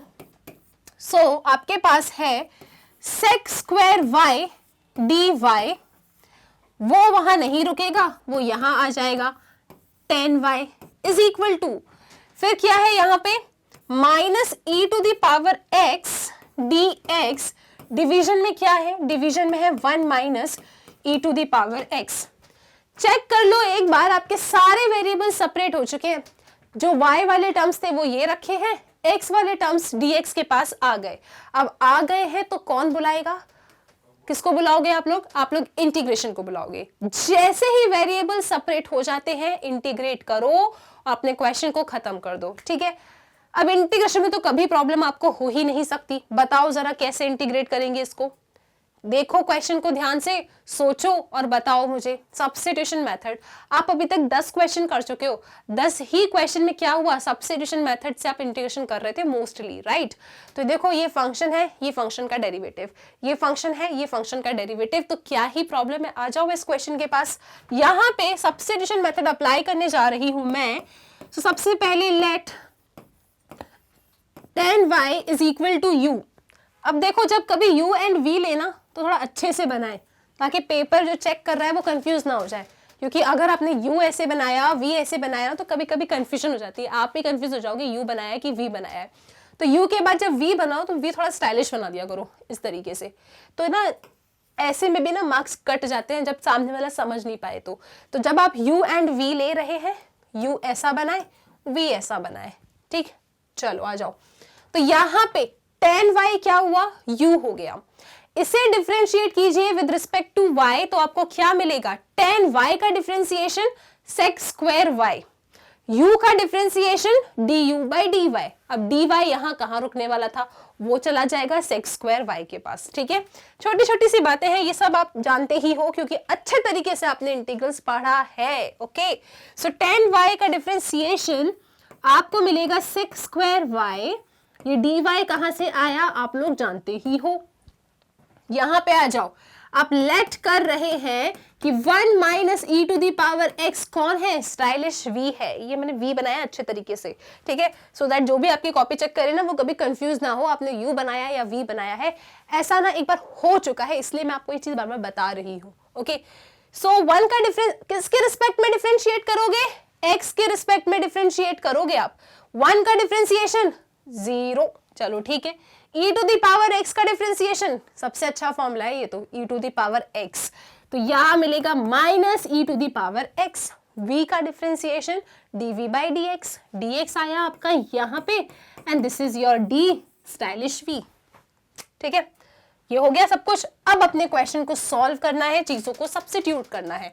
बहुत ध्यान से देखते चलो, sec square y dy, sec square y dy क्या बना, du बना, डिवाइडेड बाय tan y को आपने लिया है u, okay, is equal to integration minus का साइन एज इट इज, नहीं रुको, बिल्कुल मत ले जाओ, अभी क्वेश्चन को देखो। Minus E to the power x dx क्या बना है, dv बना है, तो इतना हिस्सा क्या हो गया, dv हो गया। यहां पे आपने dv ले लिया है, okay. 1 minus E to the power x क्या है, v, तो ये रहा आपका v, हो गया काम। क्या इसका इंटीग्रेशन नहीं जानते आप लोग, बिल्कुल जानते हो। 1 अपॉन u का integration log mod u, 1 upon v का integration log mod v, and of course constant of integration आपकी मर्जी c लिखो या log c लिखो, कोई प्रॉब्लम नहीं है, ठीक है। अगर एकदम सेम टू सेम आंसर ना आए जैसे आपके बुक में पीछे गिवन है तो टेंशन नहीं लेना है, अगर आप सही करते जा रहे हो आपका आंसर सही माना जाएगा, ओके। सो 1 अपॉन u का इंटीग्रेशन क्या लिखोगे, log mod u is equal to 1 upon v का integration log mod v plus constant of integration, मैं तो log mod c लिख रही हूं। यहां तक सब ठीक, ऐसा कांस्टेंट क्यों लिया, कोई दिक्कत तो नहीं है ना। अब c लो तो c ले लो, कोई दिक्कत नहीं है, log mod c लो तो भी कोई दिक्कत नहीं है। क्यों, क्योंकि देखो यहाँ पे हर जगह log है ना, तो मैंने सोचा क्यों ना मैं कांस्टेंट को भी log में लिख लूं, वो तो कांस्टेंट ही रहेगा, उससे तो कोई प्रॉब्लम होती ही नहीं है, ओके। सो यहाँ पे log m plus log n लग जाएगा, राइट। कौन सी property, log m plus log n क्या होती है वो, log mn, ठीक है। तो क्या बनेगा ये बनेगा आपका log mod u is equal to log mod vc, okay. चीजों को सब्स्टिट्यूट करो, देखो दोनों साइड log है, मन में चला गया वो, उसे ना ऐसे कट करके मत दिखाना, गलत माना जाएगा। लेकिन जब दोनों साइड log होता है वो चला जाता है, कैसे चला जाता है, या तो एंटी लॉग ले लो या तो दोनों तरफ एक्सपोनेंट ले लो, ठीक है। लेकिन आप क्या याद रखो कि जब दोनों तरफ log है चला गया, उसे कट करके नहीं दिखाएंगे, ओके। तो आपको क्या मिला, mod u is equal to mod vc, अब दोनों तरफ mod है वो भी चले जाएंगे, तो आपको क्या मिला, u is equal to vc। v को थोड़ा स्टाइलिश बनाना, वरना कभी कभी u v जैसा दिखता है, समस्या हो जाती है, राइट। u क्या था आपका, u देखो कौन है, tan y, v क्या है, 1 minus E to the power x, values को रखो आंसर पाओ, ठीक है। So tan y is equal to क्या है, v क्या था, 1 minus E to the power x c, ये रहा आपका आंसर इस क्वेश्चन का। क्वेश्चन समझते चल रहे हो, क्या क्या स्टेप्स हैं, हम बहुत धीरे देख रहे हैं इसको, सो दैट आप आसानी से समझ जाओ। देखो अभी इस एक्सरसाइज में तो आपको समझ में ये आ जाना चाहिए कि आप यहाँ पे वेरिएबल सेपरेबल मेथड का यूज आपने किया है। दूसरी एक्सरसाइज में आपको होमोजीनियस के क्वेश्चन मिलेंगे, तीसरी एक्सरसाइज में आपको लीनियर के क्वेश्चन मिलेंगे, और जो लास्ट वाली एक्सरसाइज है ना मिसलेनियस एक्सरसाइज, जिसे अपन मिक्सचर एक्सरसाइज कहते हैं। क्यों? क्योंकि वहां पे ना आपको पूरा मिक्सचर में क्वेश्चन रहेगा, आपको खुद ही सोचना होगा कि कौन सा मेथड मेरे लिए सही रहेगा जिससे मैं इस क्वेश्चन को सॉल्व कर सकूं। तो बेसिकली आप यहाँ पे ना आइडेंटिफाई करना सीखो एक्सरसाइज 9.4 में कि जब किस तरीके के क्वेश्चंस हमें दिखते हैं और हम वेरिएबल सेपरेबल मेथड लगाते हैं। इस एक्सरसाइज में बस आपको ये चीज अपनी स्ट्रॉन्ग करनी है कि कैसा क्वेश्चन दिखता है, किस तरीके से वेरिएबल सेपरेबल मेथड लगाते हैं। नेक्स्ट एक्सरसाइज में आपको होमोजीनियस दिखाऊंगी, तो आपको इक्वेशन को पहचानना होगा। आप इक्वेशन पहचानेंगे और अपने लिए ना बेस्ट मेथड डिसाइड करेंगे जिसके थ्रू आप अपने क्वेश्चन को सॉल्व कर लो, क्योंकि पेपर में लिखा नहीं आने वाला है कि solve it using by this method और दैट मेथड। ठीक है, तो जितने भी क्वेश्चंस है ना, क्वेश्चंस के पैटर्न को समझो और उसके बाद मेथड को समझो कि किस तरीके से सॉल्व किया है। ये आपकी अप्रोच होनी चाहिए एक्सरसाइज 9.4 में। ओके, आई होप ये क्वेश्चन क्लियर है। आगे चलते हैं अपने नेक्स्ट क्वेश्चन। नेक्स्ट क्वेश्चन पे आते हैं। क्वेश्चन नंबर 11 को देखो, यहां क्या हो रहा है, for each of the differential equations in exercise 11 to 14 find a particular solution. General solution हम फाइंड कर चुके हैं, अब किसकी बारी है? अब बारी है आपके पर्टिकुलर सोल्यूशन की। ये भी हम वैसे डिस्कस कर चुके हैं। कैसे फाइंड करते हैं? हमेशा एक कंडीशन जरूर गिवन होती है, तो यहां भी कुछ ना कुछ कंडीशन गिवन होगी। चेक कर लो, सेटिस्फाइंग द गिवन कंडीशन। देखा कंडीशन क्या है, ये रही कंडीशन। आपके सामने डिफरेंशियल इक्वेशन होगी, आपके सामने कुछ कंडीशंस होंगी। ओके, सबसे पहले जीएस निकालोगे, जीएस यानी कि जनरल सोल्यूशन। उसके बाद आप क्या निकालते हैं? Particular solution. तो एक बार जनरल सोल्यूशन आपके हाथ में है, कंडीशंस को डालो, कांस्टेंट जो था आर्बिट्ररी कांस्टेंट उसे गायब करो, और जब आपका सोल्यूशन फ्री होता है किसी भी आर्बिट्ररी कांस्टेंट से, तो उस सोल्यूशन को कहा जाता है पर्टिकुलर सोल्यूशन। आई होप ये सारी बातें तो क्लियर है। ओके, आ जाओ जरा अब इस क्वेश्चन को सॉल्व करते हैं। पहले जीएस निकालते हैं, फिर पीएस निकालेंगे, पर्टिकुलर सोल्यूशन।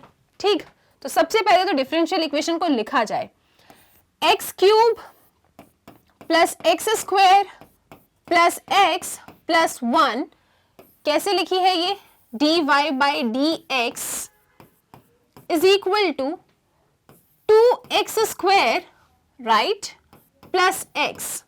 ये डिफरेंशियल इक्वेशन आपके पास है। सबसे पहले तो यहाँ पे आपको थोड़ा सा इसको अच्छे तरीके से लिखना होगा, यहाँ पे वेरिएबल्स को सेपरेट करना होगा, राइट, तभी तो सॉल्व कर पाओगे। वेरिएबल सेपरेशन मेथड ही तो करते आ रहे हैं अपन।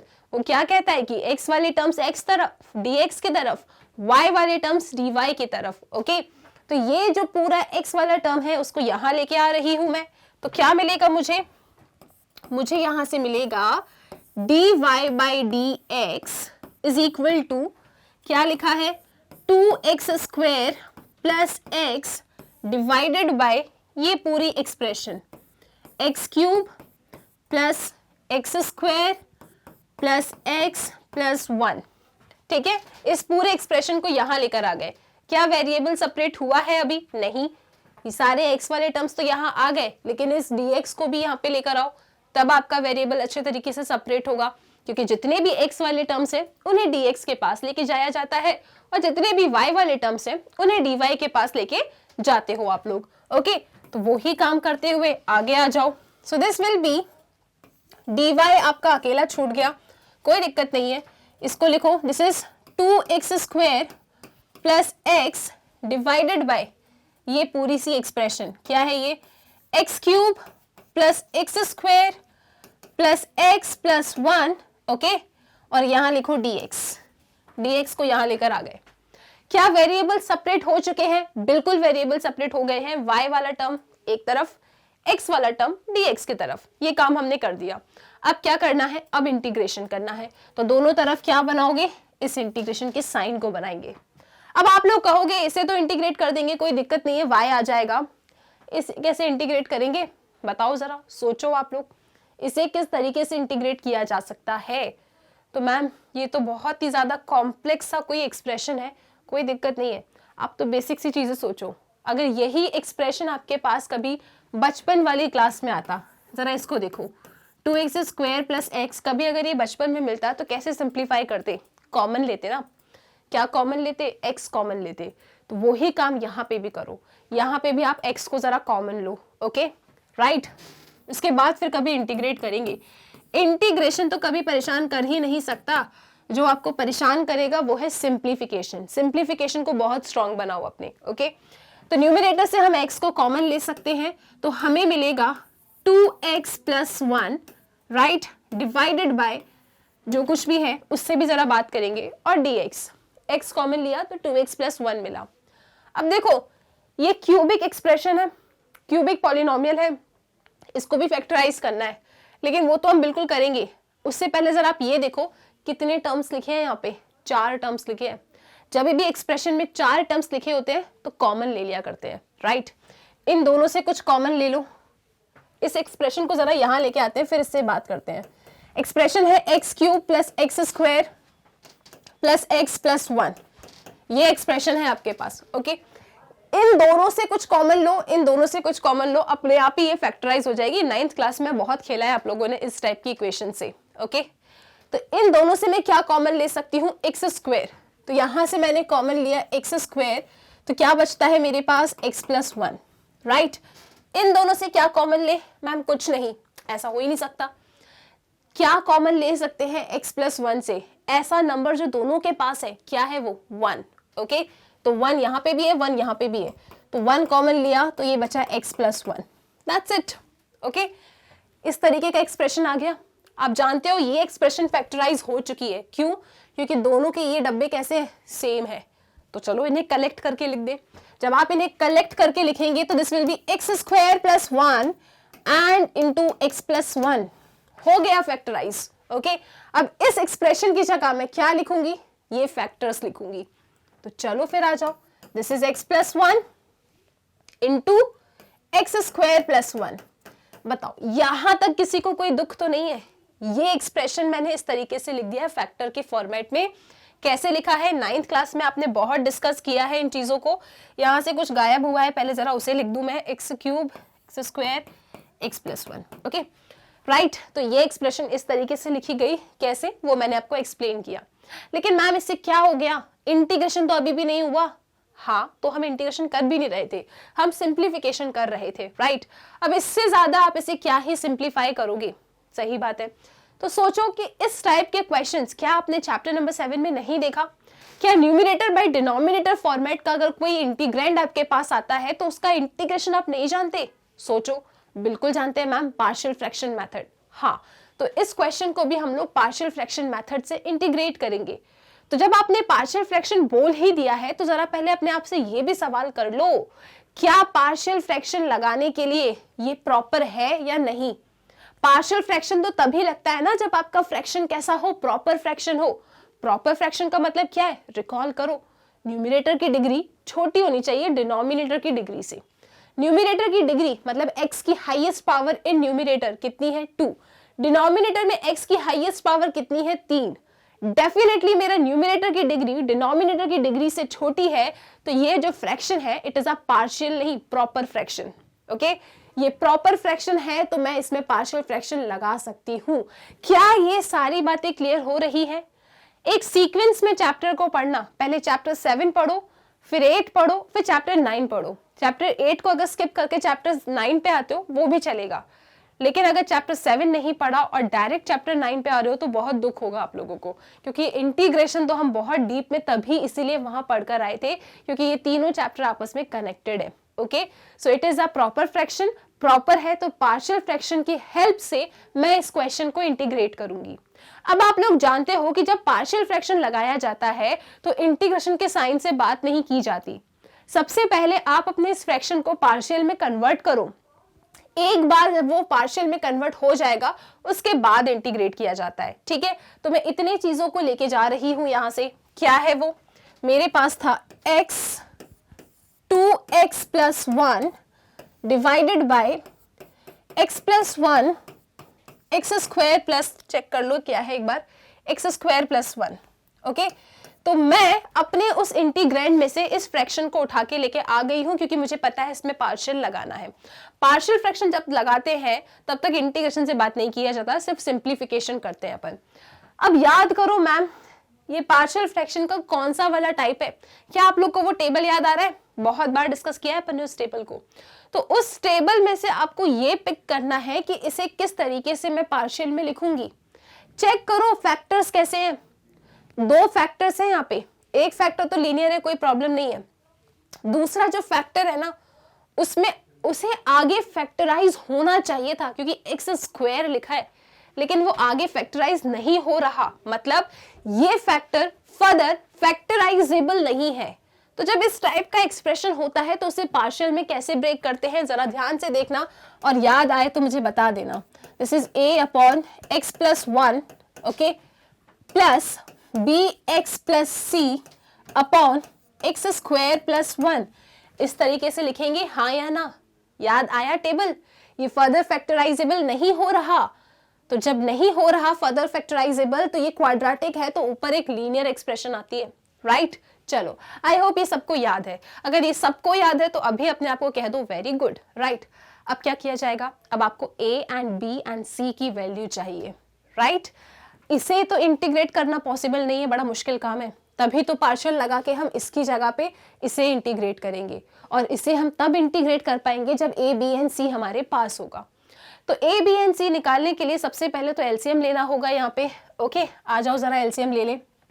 सो we have x 2x plus 1 divided by x plus 1 and this is x square plus 1, right, is equal to, अब एलसीएम क्या आएगा इन दोनों का?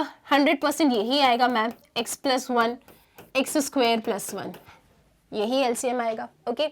इसके पास x plus 1 है, एलसीएम में से क्या नहीं है? x square plus 1 नहीं है, नहीं है तो दो उसको, चलो आ जाओ।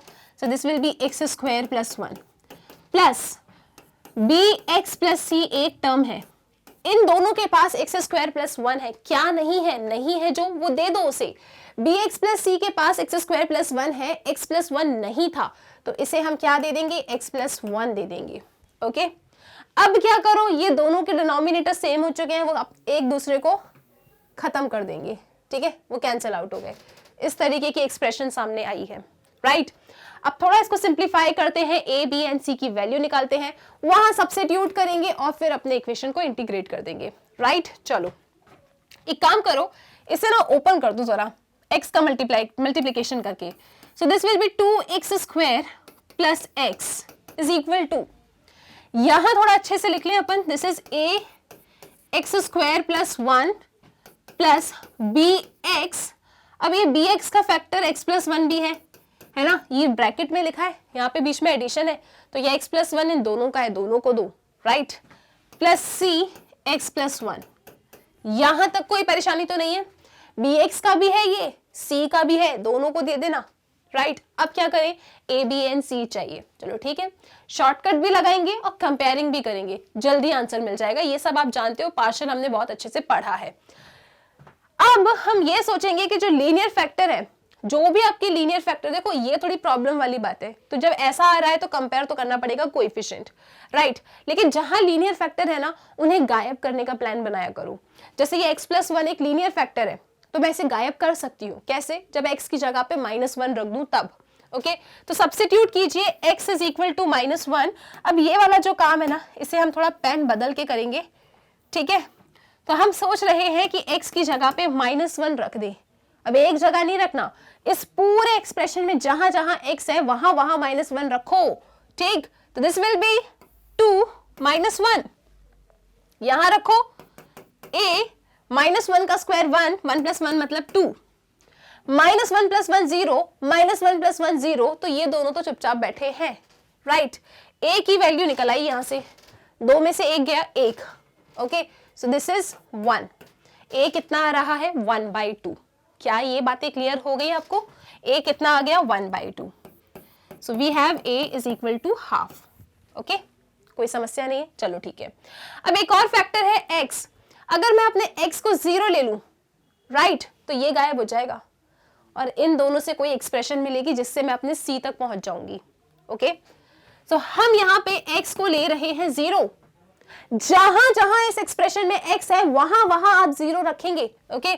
तो 0, अच्छा ये तो पूरा 0 हो रहा है, बहुत अच्छी बात है, ठीक है? यहां रखो 0, तो a 0 plus 1 is 1, a into 1 a, यहां रखा 0 पूरा 0, यहां रखा x की जगह पे 0, तो 0 plus 1, 0 plus 1 is 1, 1 into c, c तो प्लस c, तो a इज इक्वल टू क्या हो रहा है, माइनस c हो रहा है। ओके मतलब c क्या आ रहा है, माइनस a आ रहा है, तो c is equal to minus a, और a है आपका हाफ, तो हमारे पास c की वैल्यू भी आ गई, c कितना है, माइनस हाफ। a आ गया, c आ गया, अब b निकालना है। अब b निकालने के लिए मेरे पास कुछ सब्स्टिट्यूशन के लिए नहीं है, इस b की वैल्यू मुझे कोएफिशिएंट्स को कंपेयर करके ही निकालना पड़ेगा।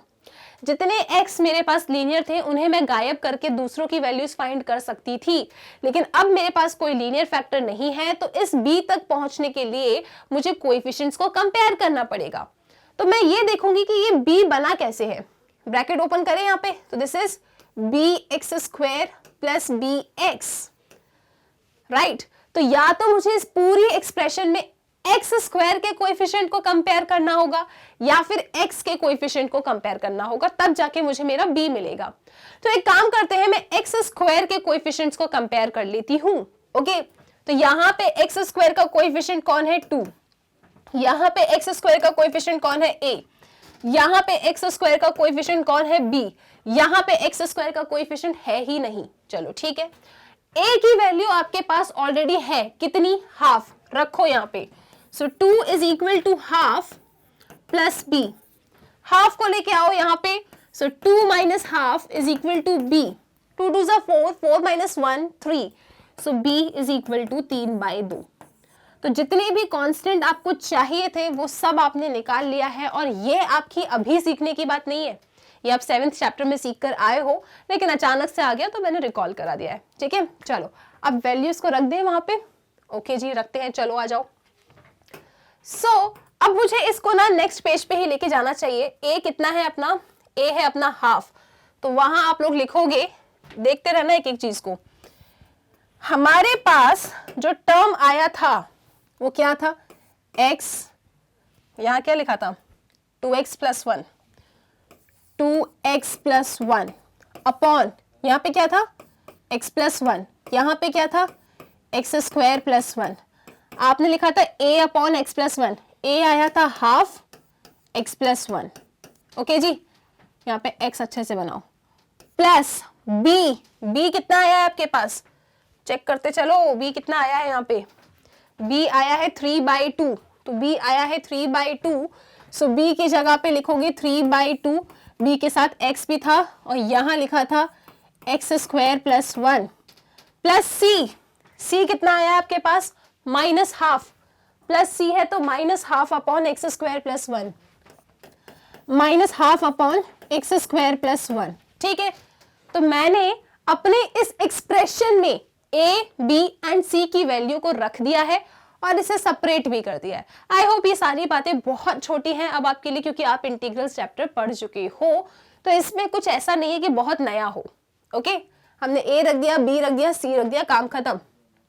अभी कहाँ खत्म हुआ मैम, अभी तो इंटीग्रेट करना है। बिल्कुल सही कह रहे हो आप लोग, इसका इंटीग्रेशन निकालना था आप लोगों को, याद है कि नहीं, ब्रैकेट समझ लेना, बनाया है मैंने, इसका पूरे का इंटीग्रेशन चाहिए।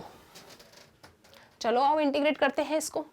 तो क्या आएगा इसका इंटीग्रेशन, अच्छा एक काम करो ना, लास्ट लाइन कहाँ छोड़ के आए थे आप, ये integration dy is equal to this, और इसकी वैल्यू क्या है वो अपन ने लिख दी है, तो इसको और इसको साथ में लिखते हैं। सो इंटीग्रेशन आप लोग लिखोगे यहाँ पे dy is equal to integration of this, और ये क्या है, ये, तो इन्हें लिख लेते हैं half x plus 1 dx plus 3/2 x upon x square plus 1 dx minus half integration dx upon x square plus 1।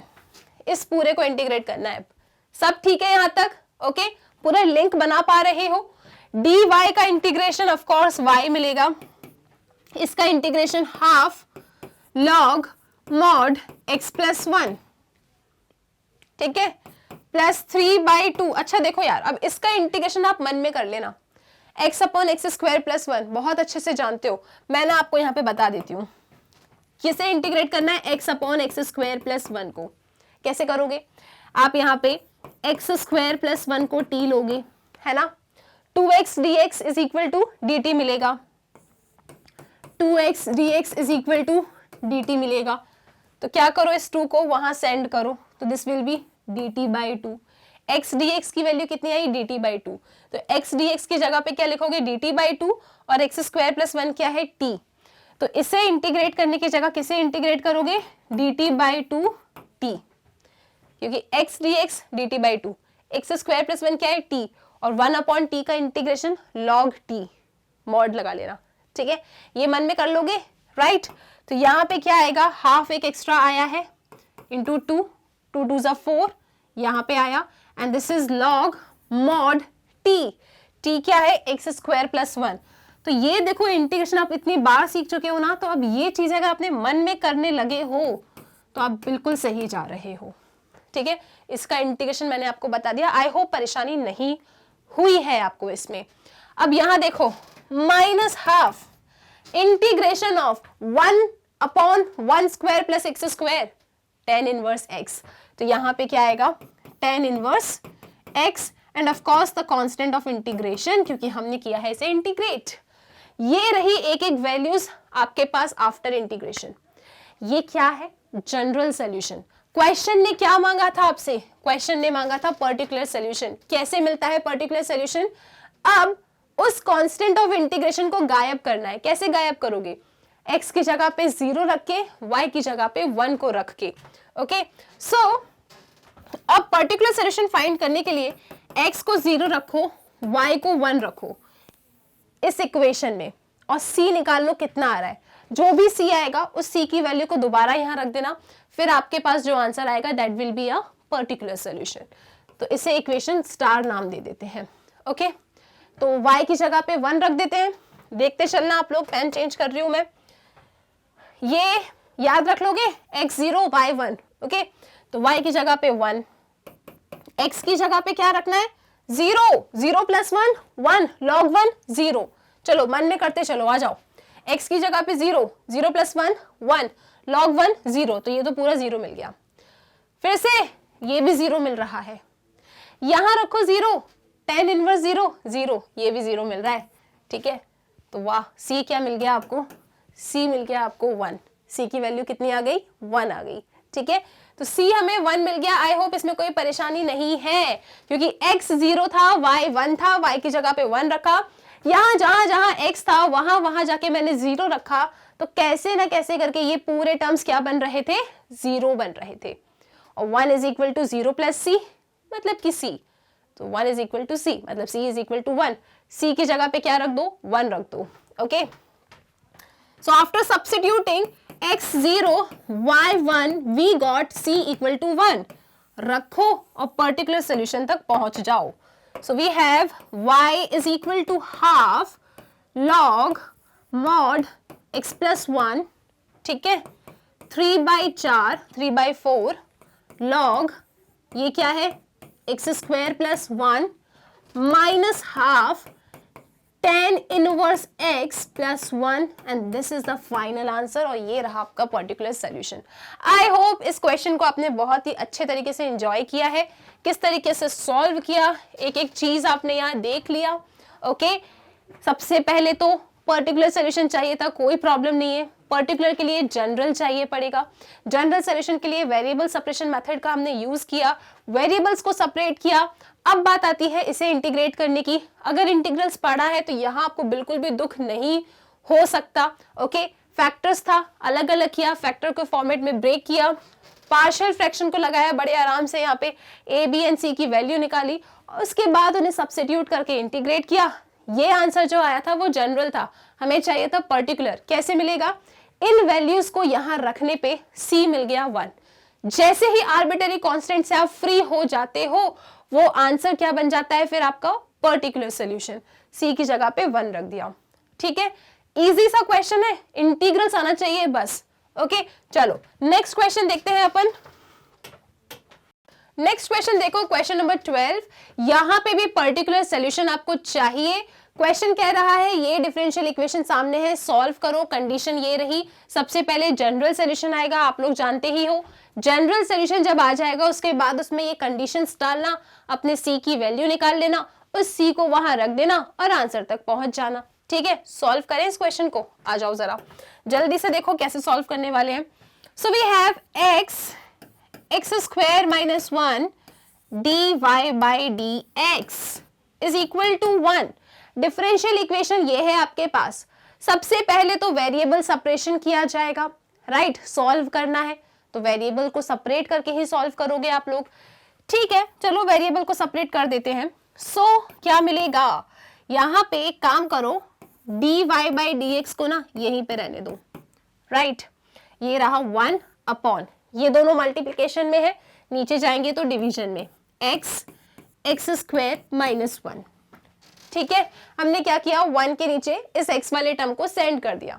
अब वेरिएबल को सेपरेट करो, x वाले टर्म्स dx के पास, y वाले टर्म्स dy के पास, इस dx को यहां सेंड कर दो। ठीक है, तो क्या मिलेगा आपको, ये मिलेगा dy is equal to 1 upon x, और ये एक्स स्क्वायर माइनस 1 को फैक्टर में लिख सकते हैं ना, तो x माइनस 1 x प्लस 1 लिख दो, और ये रहा आपका dx। ठीक है, इसको मैंने यहां सेंड कर दिया। अब आप देख सकते हो सारे x वाले टर्म्स एक तरफ आ गए हैं, y वाले टर्म्स dy के पास है। कोई है ही नहीं तो क्या प्रॉब्लम है, यहाँ पे कोई y है नहीं तो कोई दिक्कत की बात नहीं है। ठीक है, मतलब वो सेपरेटेड ही है। इंटीग्रेशन के साइन को बनाओ, जब वेरिएबल सेपरेशन हो गया है तब क्या करेंगे आप लोग, इंटीग्रेशन करेंगे। अब इसके इंटीग्रेशन में ना आपको कोई प्रॉब्लम होनी नहीं चाहिए।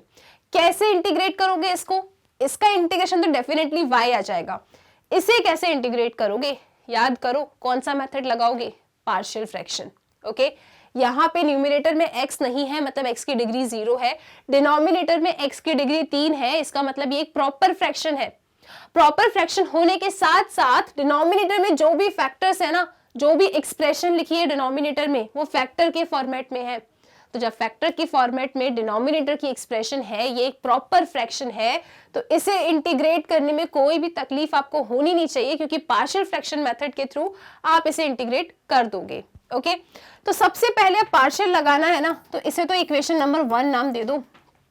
अभी प्रीवियस क्वेश्चन में भी हमने पार्शियल ही लगाया था, और आप लोग जानते हो पार्शियल में सबसे पहले इस फ्रैक्शन से बात करते हैं, इसे पार्शियल में ब्रेक करते हैं, फिर जो एक्सप्रेशन आती है उसे इंटीग्रेट करते हैं। ओके, तो अभी हम सिर्फ और सिर्फ अपने फ्रैक्शन से बात करेंगे, इंटीग्रेशन से बात नहीं करेंगे। फ्रैक्शन है आपका 1 upon x, x minus 1, x plus 1। कैसे ब्रेक करेंगे, 3 फैक्टर्स है, तीनों लीनियर फैक्टर्स है, कोई रिपीटेशन ऑफ रूट नहीं है, तो ये पार्शियल फ्रैक्शन का पहला टाइप है। ठीक है, जितने भी फैक्टर्स हैं लीनियर में, a upon b upon c upon, इस फॉर्मेट में लिखो और a b c की वैल्यू निकाल लो। ठीक, तो आप यहाँ लिखेंगे a अपॉन x, ठीक है, plus b upon x minus 1, ये भी ठीक है, प्लस c अपॉन कौन, x प्लस 1, राइट। अभी a b c की वैल्यू निकालनी है, तीनों का एलसीएम ले लो, क्या आएगा, x, x minus 1, x plus 1। तो this will be 1 is equal to a, यहाँ पे x है, अब मैं इसको लिख के दिखाऊं क्या ऐसे, चलो आ जाओ, 1 upon x, x minus 1, x plus 1, ठीक, इज इक्वल टू एलसीएम आया आपके पास x, x minus 1, x plus 1। ठीक है, हमने एलसीएम ले लिया।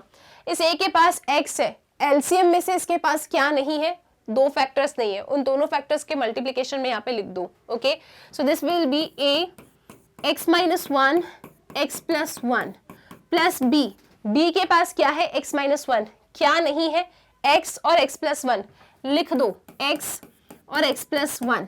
ओके, अब बारी है c की, c के पास x प्लस 1 है, इनमें से क्या नहीं है, ये दोनों लिख दो वहां पे, तो क्या मिलेगा आपके पास, x और x माइनस 1। ठीक है, आई होप वो विजिबल है। ठीक, अब देखो दोनों की डिनोमिनेटर सेम है, कैंसिल आउट करो, कंपेयर करो और ए बी सी की वैल्यू निकालो। तो मैं इसे हटाती हूँ, अब फटाक सीधे इसे कंपेयर कर लो आप। चलो इसको एक काम करो, यहीं पे फाइंड करते हैं अपन, आ जाओ जल्दी जल्दी फाइंड करेंगे। लीनियर फैक्टर्स है ना सब, x की जगह पे क्या रख दें हम, -1 रखते हैं एक बार।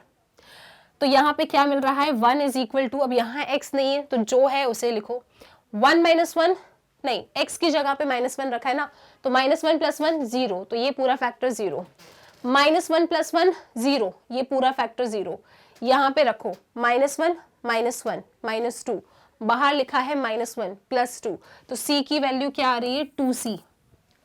c कितना आ गया, c आ गया आपका हाफ। ये बात समझने में कोई दिक्कत, हमने प्रीवियस क्वेश्चन में भी पार्शियल फ्रैक्शन लगाया है और पार्शियल फ्रैक्शन हम इंटीग्रल्स में पढ़ चुके हैं, तो इसमें कोई दिक्कत आपको होनी नहीं चाहिए। ठीक है, हमने x की जगह पे -1 रखा, ये तीनों चले गए, यहां से -1 -1 -2 और यहाँ पे एक x था -1 -2 इंटू -1 + 2, तो c की वैल्यू कितनी आ गई, हाफ आ गई। ओके, अब एक काम करो, x की जगह पे ना 0 रखो। अब यहाँ तो x है नहीं, तो क्या है 1 = 2, यहाँ x की जगह पे 0 रखो, क्या मिलेगा -1 + 1 -1 इंटू में है ना, तो a क्या आ रहा है -a। ओके, ये 0 चले गए वहीं से। ओके, तो a कितना आ गया, a आ गया -1, राइट। अब बारी है b फैक्टर की, अब b चाहिए, -1 रख लिया, 0 रख लिया, अब एक काम करो x की जगह पे +1 रख दो।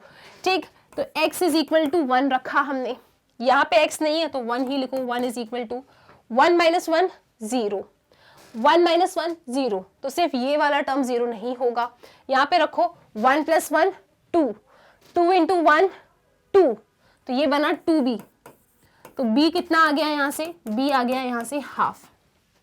आपके पास a है, b है और c है, यहां रख दो और उसे इंटीग्रेट कर दो। ये पूरी कहानी पार्शियल फ्रैक्शन की है और मुझे पूरा भरोसा है कि आप लोगों ने इस क्वेश्चन को मुझसे पहले ही सॉल्व कर लिया है। ओके, यहां तक आपको कोई दिक्कत आनी नहीं चाहिए, क्योंकि पूरी 7.5 एक्सरसाइज डेडिकेटेड है पार्शियल फ्रैक्शन के लिए और हमने उसका एक एक क्वेश्चन बहुत अच्छे से देखा है।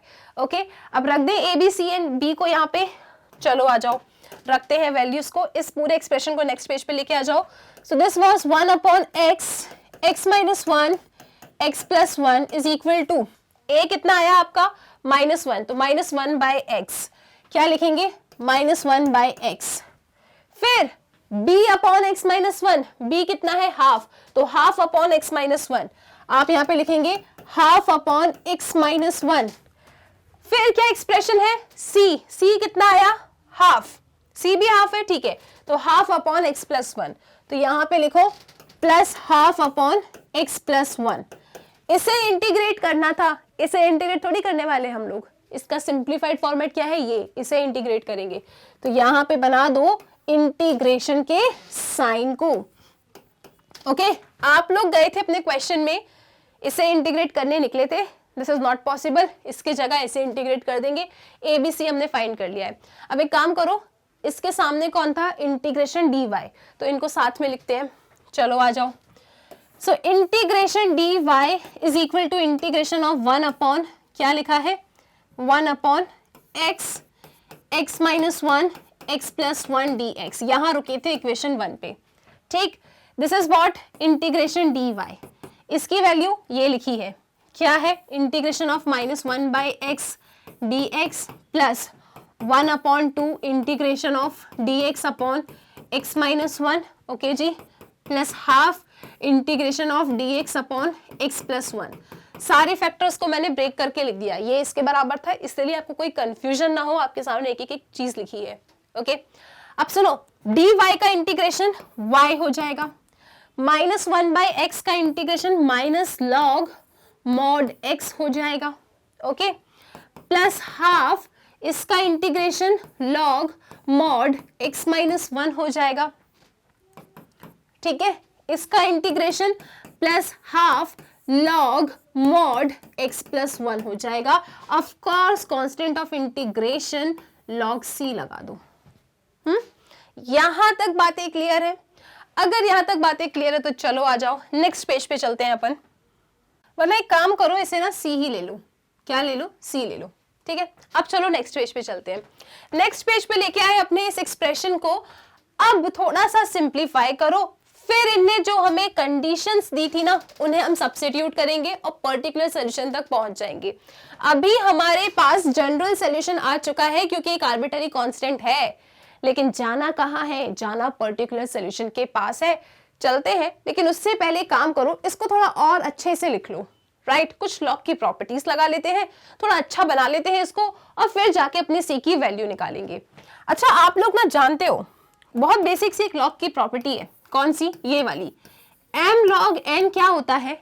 log n की पावर m, हाँ बिल्कुल होता है, m log n, तो इसे log n की पावर m मतलब log mod x प्लस 1 की पावर हाफ लिख सकती हूँ, बिल्कुल सेम यहाँ पे भी वो काम कर सकती हूँ। तो चलो आ जाओ फिर प्रॉपर्टी लगाते हैं log की। तो this will be y is equal to minus log mod x plus log mod x plus 1 की power half, okay, plus log mod x minus 1 की power half plus c, okay. फिर एक और log की property आप लोग जानते हो, log m plus log n क्या होता है बताओ जरा? log m plus log n ये होता है log mn, हाँ या ना? बिल्कुल हाँ। चलो आ जाओ लगा देते हैं इस प्रॉपर्टी को log m plus log n में, तो इसे हटाओ, प्रॉपर्टी लगाओ, तो हमें यहां मिलता है y is equal to minus log mod x plus log mod x plus 1 की power half x minus y 1 की power half mod plus c, ठीक है। log m plus log n, log mn हमने कर दिया। अब एक और प्रॉपर्टी जानते हो आप लोग तो log की, कौन सी property? log m minus log n क्या होता है? log m upon n। तो चलो फिर आ जाओ इसे भी लगाते हैं, इतना ही क्यों रुके हम, right. So y is equal to log m by n, तो mod x प्लस 1 की पावर हाफ x माइनस 1 की power half divided by mod x। अब देखो यहाँ पे भी हाफ है, यहाँ पे भी हाफ है, क्यों ना इसे भी हाफ दे दे। मैम ऐसे कैसे दे दोगे हाफ? अरे हाफ देंगे तो मल्टीप्लाई भी कर देंगे ताकि बैलेंस हो जाए। मतलब कैसे? इस तरीके से लिखने का सोच रही हूँ मैं से, एक्स स्क्वायर, ठीक है, इंटू हाफ, ऐसे लिख दूं क्या? प्रॉब्लम है कोई? नहीं, 2 से 2 गया, x ही आएगा। चलो ठीक है। ऐसा करने से पता है क्या करना चाह रही हूं मैं? यहां पे देखा जाए हाफ, हाफ और हाफ, इस पूरे हिस्से में हाफ है, तो ये प्रॉपर्टी लगा के, कौन सी प्रॉपर्टी? m log n वाली। क्या कहती है m log n की प्रॉपर्टी? log n की पावर m, यहां पे एक log है, ये पूरा n हो जाएगा, तीनों के पास हाफ पावर है तो उसे होल पावर हाफ लिख दूंगी, उस m को फिर आगे लेके आ सकती हूँ, ठीक है। तो इस प्रॉपर्टी को यहां लगा रही हूं, जितनी भी ये हाफ वाली पावर्स है इन्हें आगे लेके आ रही हूं, and this is the constant of integration plus c, ठीक है। आई होप यहां तक कोई परेशानी नहीं है। सो y इज इक्वल टू पूरा हाफ बाहर कॉमन लिया, प्रॉपर्टी आपके सामने है, बाकी के टर्म्स एज इट इज लिखो, x plus 1 x minus 1 mod divided by mod x square. अब यहाँ मॉड लगाने का कोई मतलब तो नहीं है, बट चलो ठीक है, लगाते आ रहे थे तो लगा दिया, और क्या, ठीक है।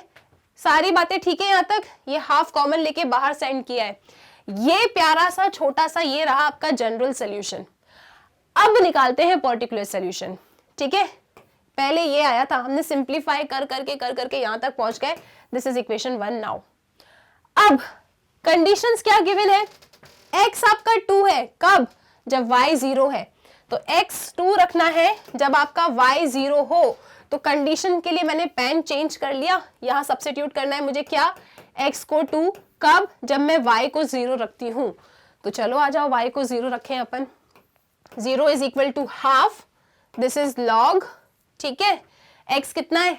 x कितना है? 2, 2 प्लस 1 3, 2 माइनस 1 1 डिवाइडेड बाय 2 का स्क्वायर 4, तो 3/4, ठीक है। अब मॉड बनाने की क्या जरूरत है, क्योंकि 3/4 तो पॉजिटिव नंबर है ना, मॉड का काम क्या होता है? पॉजिटिव करना, ठीक है जी। Plus constant of integration, right. इस क्वांटिटी को यहां लेके चले जाए तो कितना आएगा? c आ रहा है माइनस हाफ log 3/4, ये रहा आपका c। अब इस c को उठा के यहां रख दो, आ गया आपका पर्टिकुलर सोल्यूशन। अगर बुक में मान लो थोड़ा सा और कुछ चीजें चेंज की है उन लोगों ने, हो सकता है एक्सपोनेंट के फॉर्म में लिख दिया, तो डरने की बात नहीं है, आपका ये आंसर भी ठीक है, राइट। बस यहाँ पे c की जगह पे इसे रख दो, फाइनल आंसर आपके सामने है, पर्टिकुलर सोल्यूशन बन गया, दैट्स इट। ये क्वेश्चन होता है खत्म। आई होप आप इसे समझ गए हो, ठीक है। c निकाल दिया, c यहाँ पे रख देना, तभी पर्टिकुलर सोल्यूशन बनेगा, ठीक है, चले नेक्स्ट क्वेश्चन के ऊपर। ओके, सो नेक्स्ट क्वेश्चन देखते हैं। यहां तक कोई परेशानी आई होप नहीं है। इस क्वेश्चन को एक बार आप लोग भी ट्राई करना, राइट। चलो क्वेश्चन नंबर 13 को देखो, फिर से पर्टिकुलर सॉल्यूशन ही चाहिए आप लोगों को। क्वेश्चन है cos dy by dx is equal to a, जहां पे a कोई रियल नंबर है और साथ ही साथ कुछ कंडीशंस गिवन है। तो कंडीशन तो आपको भी पता है क्यों ही गिवन होती है, सो दैट आप आर्बिटरी कांस्टेंट को गायब कर सके, जो कि आपका c होने वाला है। सबसे पहले आप GS निकालेंगे, मतलब जनरल सॉल्यूशन, उसके बाद कंडीशंस को डालोगे और आपको आपका पर्टिकुलर सॉल्यूशन मिल जाएगा। ठीक, चलो फिर आ जाओ। सो क्वेश्चन था cos, क्या लिखा है, dy by dx, ठीक है, इज इक्वल टू क्या है, a। तो सबसे पहले तो इस cos को वहां ले जाओ, तो this is going to be dy upon dx is equal to cos inverse a। आपका a कांस्टेंट है यहाँ पे, ठीक है, क्योंकि a आपका रियल नंबर्स में बिलोंग कर रहा है और यहाँ पे कोई कांस्टेंट वैल्यू ही मिलेगी। अब इस dx को यहाँ सेंड कर दो, राइट, तो ये वेरिएबल सेपरेशन हो जाएगा। अब वेरिएबल्स तो है नहीं तो कोई प्रॉब्लम की बात नहीं है। सो dy इज इक्वल टू क्या लिखोगे, यहाँ पे आप लोग cos inverse a and this is dx। ठीक, काम खत्म। ये cos इनवर्स a एक कांस्टेंट है क्योंकि a रियल नंबर को बिलोंग कर रहा है, इसकी कोई कांस्टेंट वैल्यू आएगी, राइट।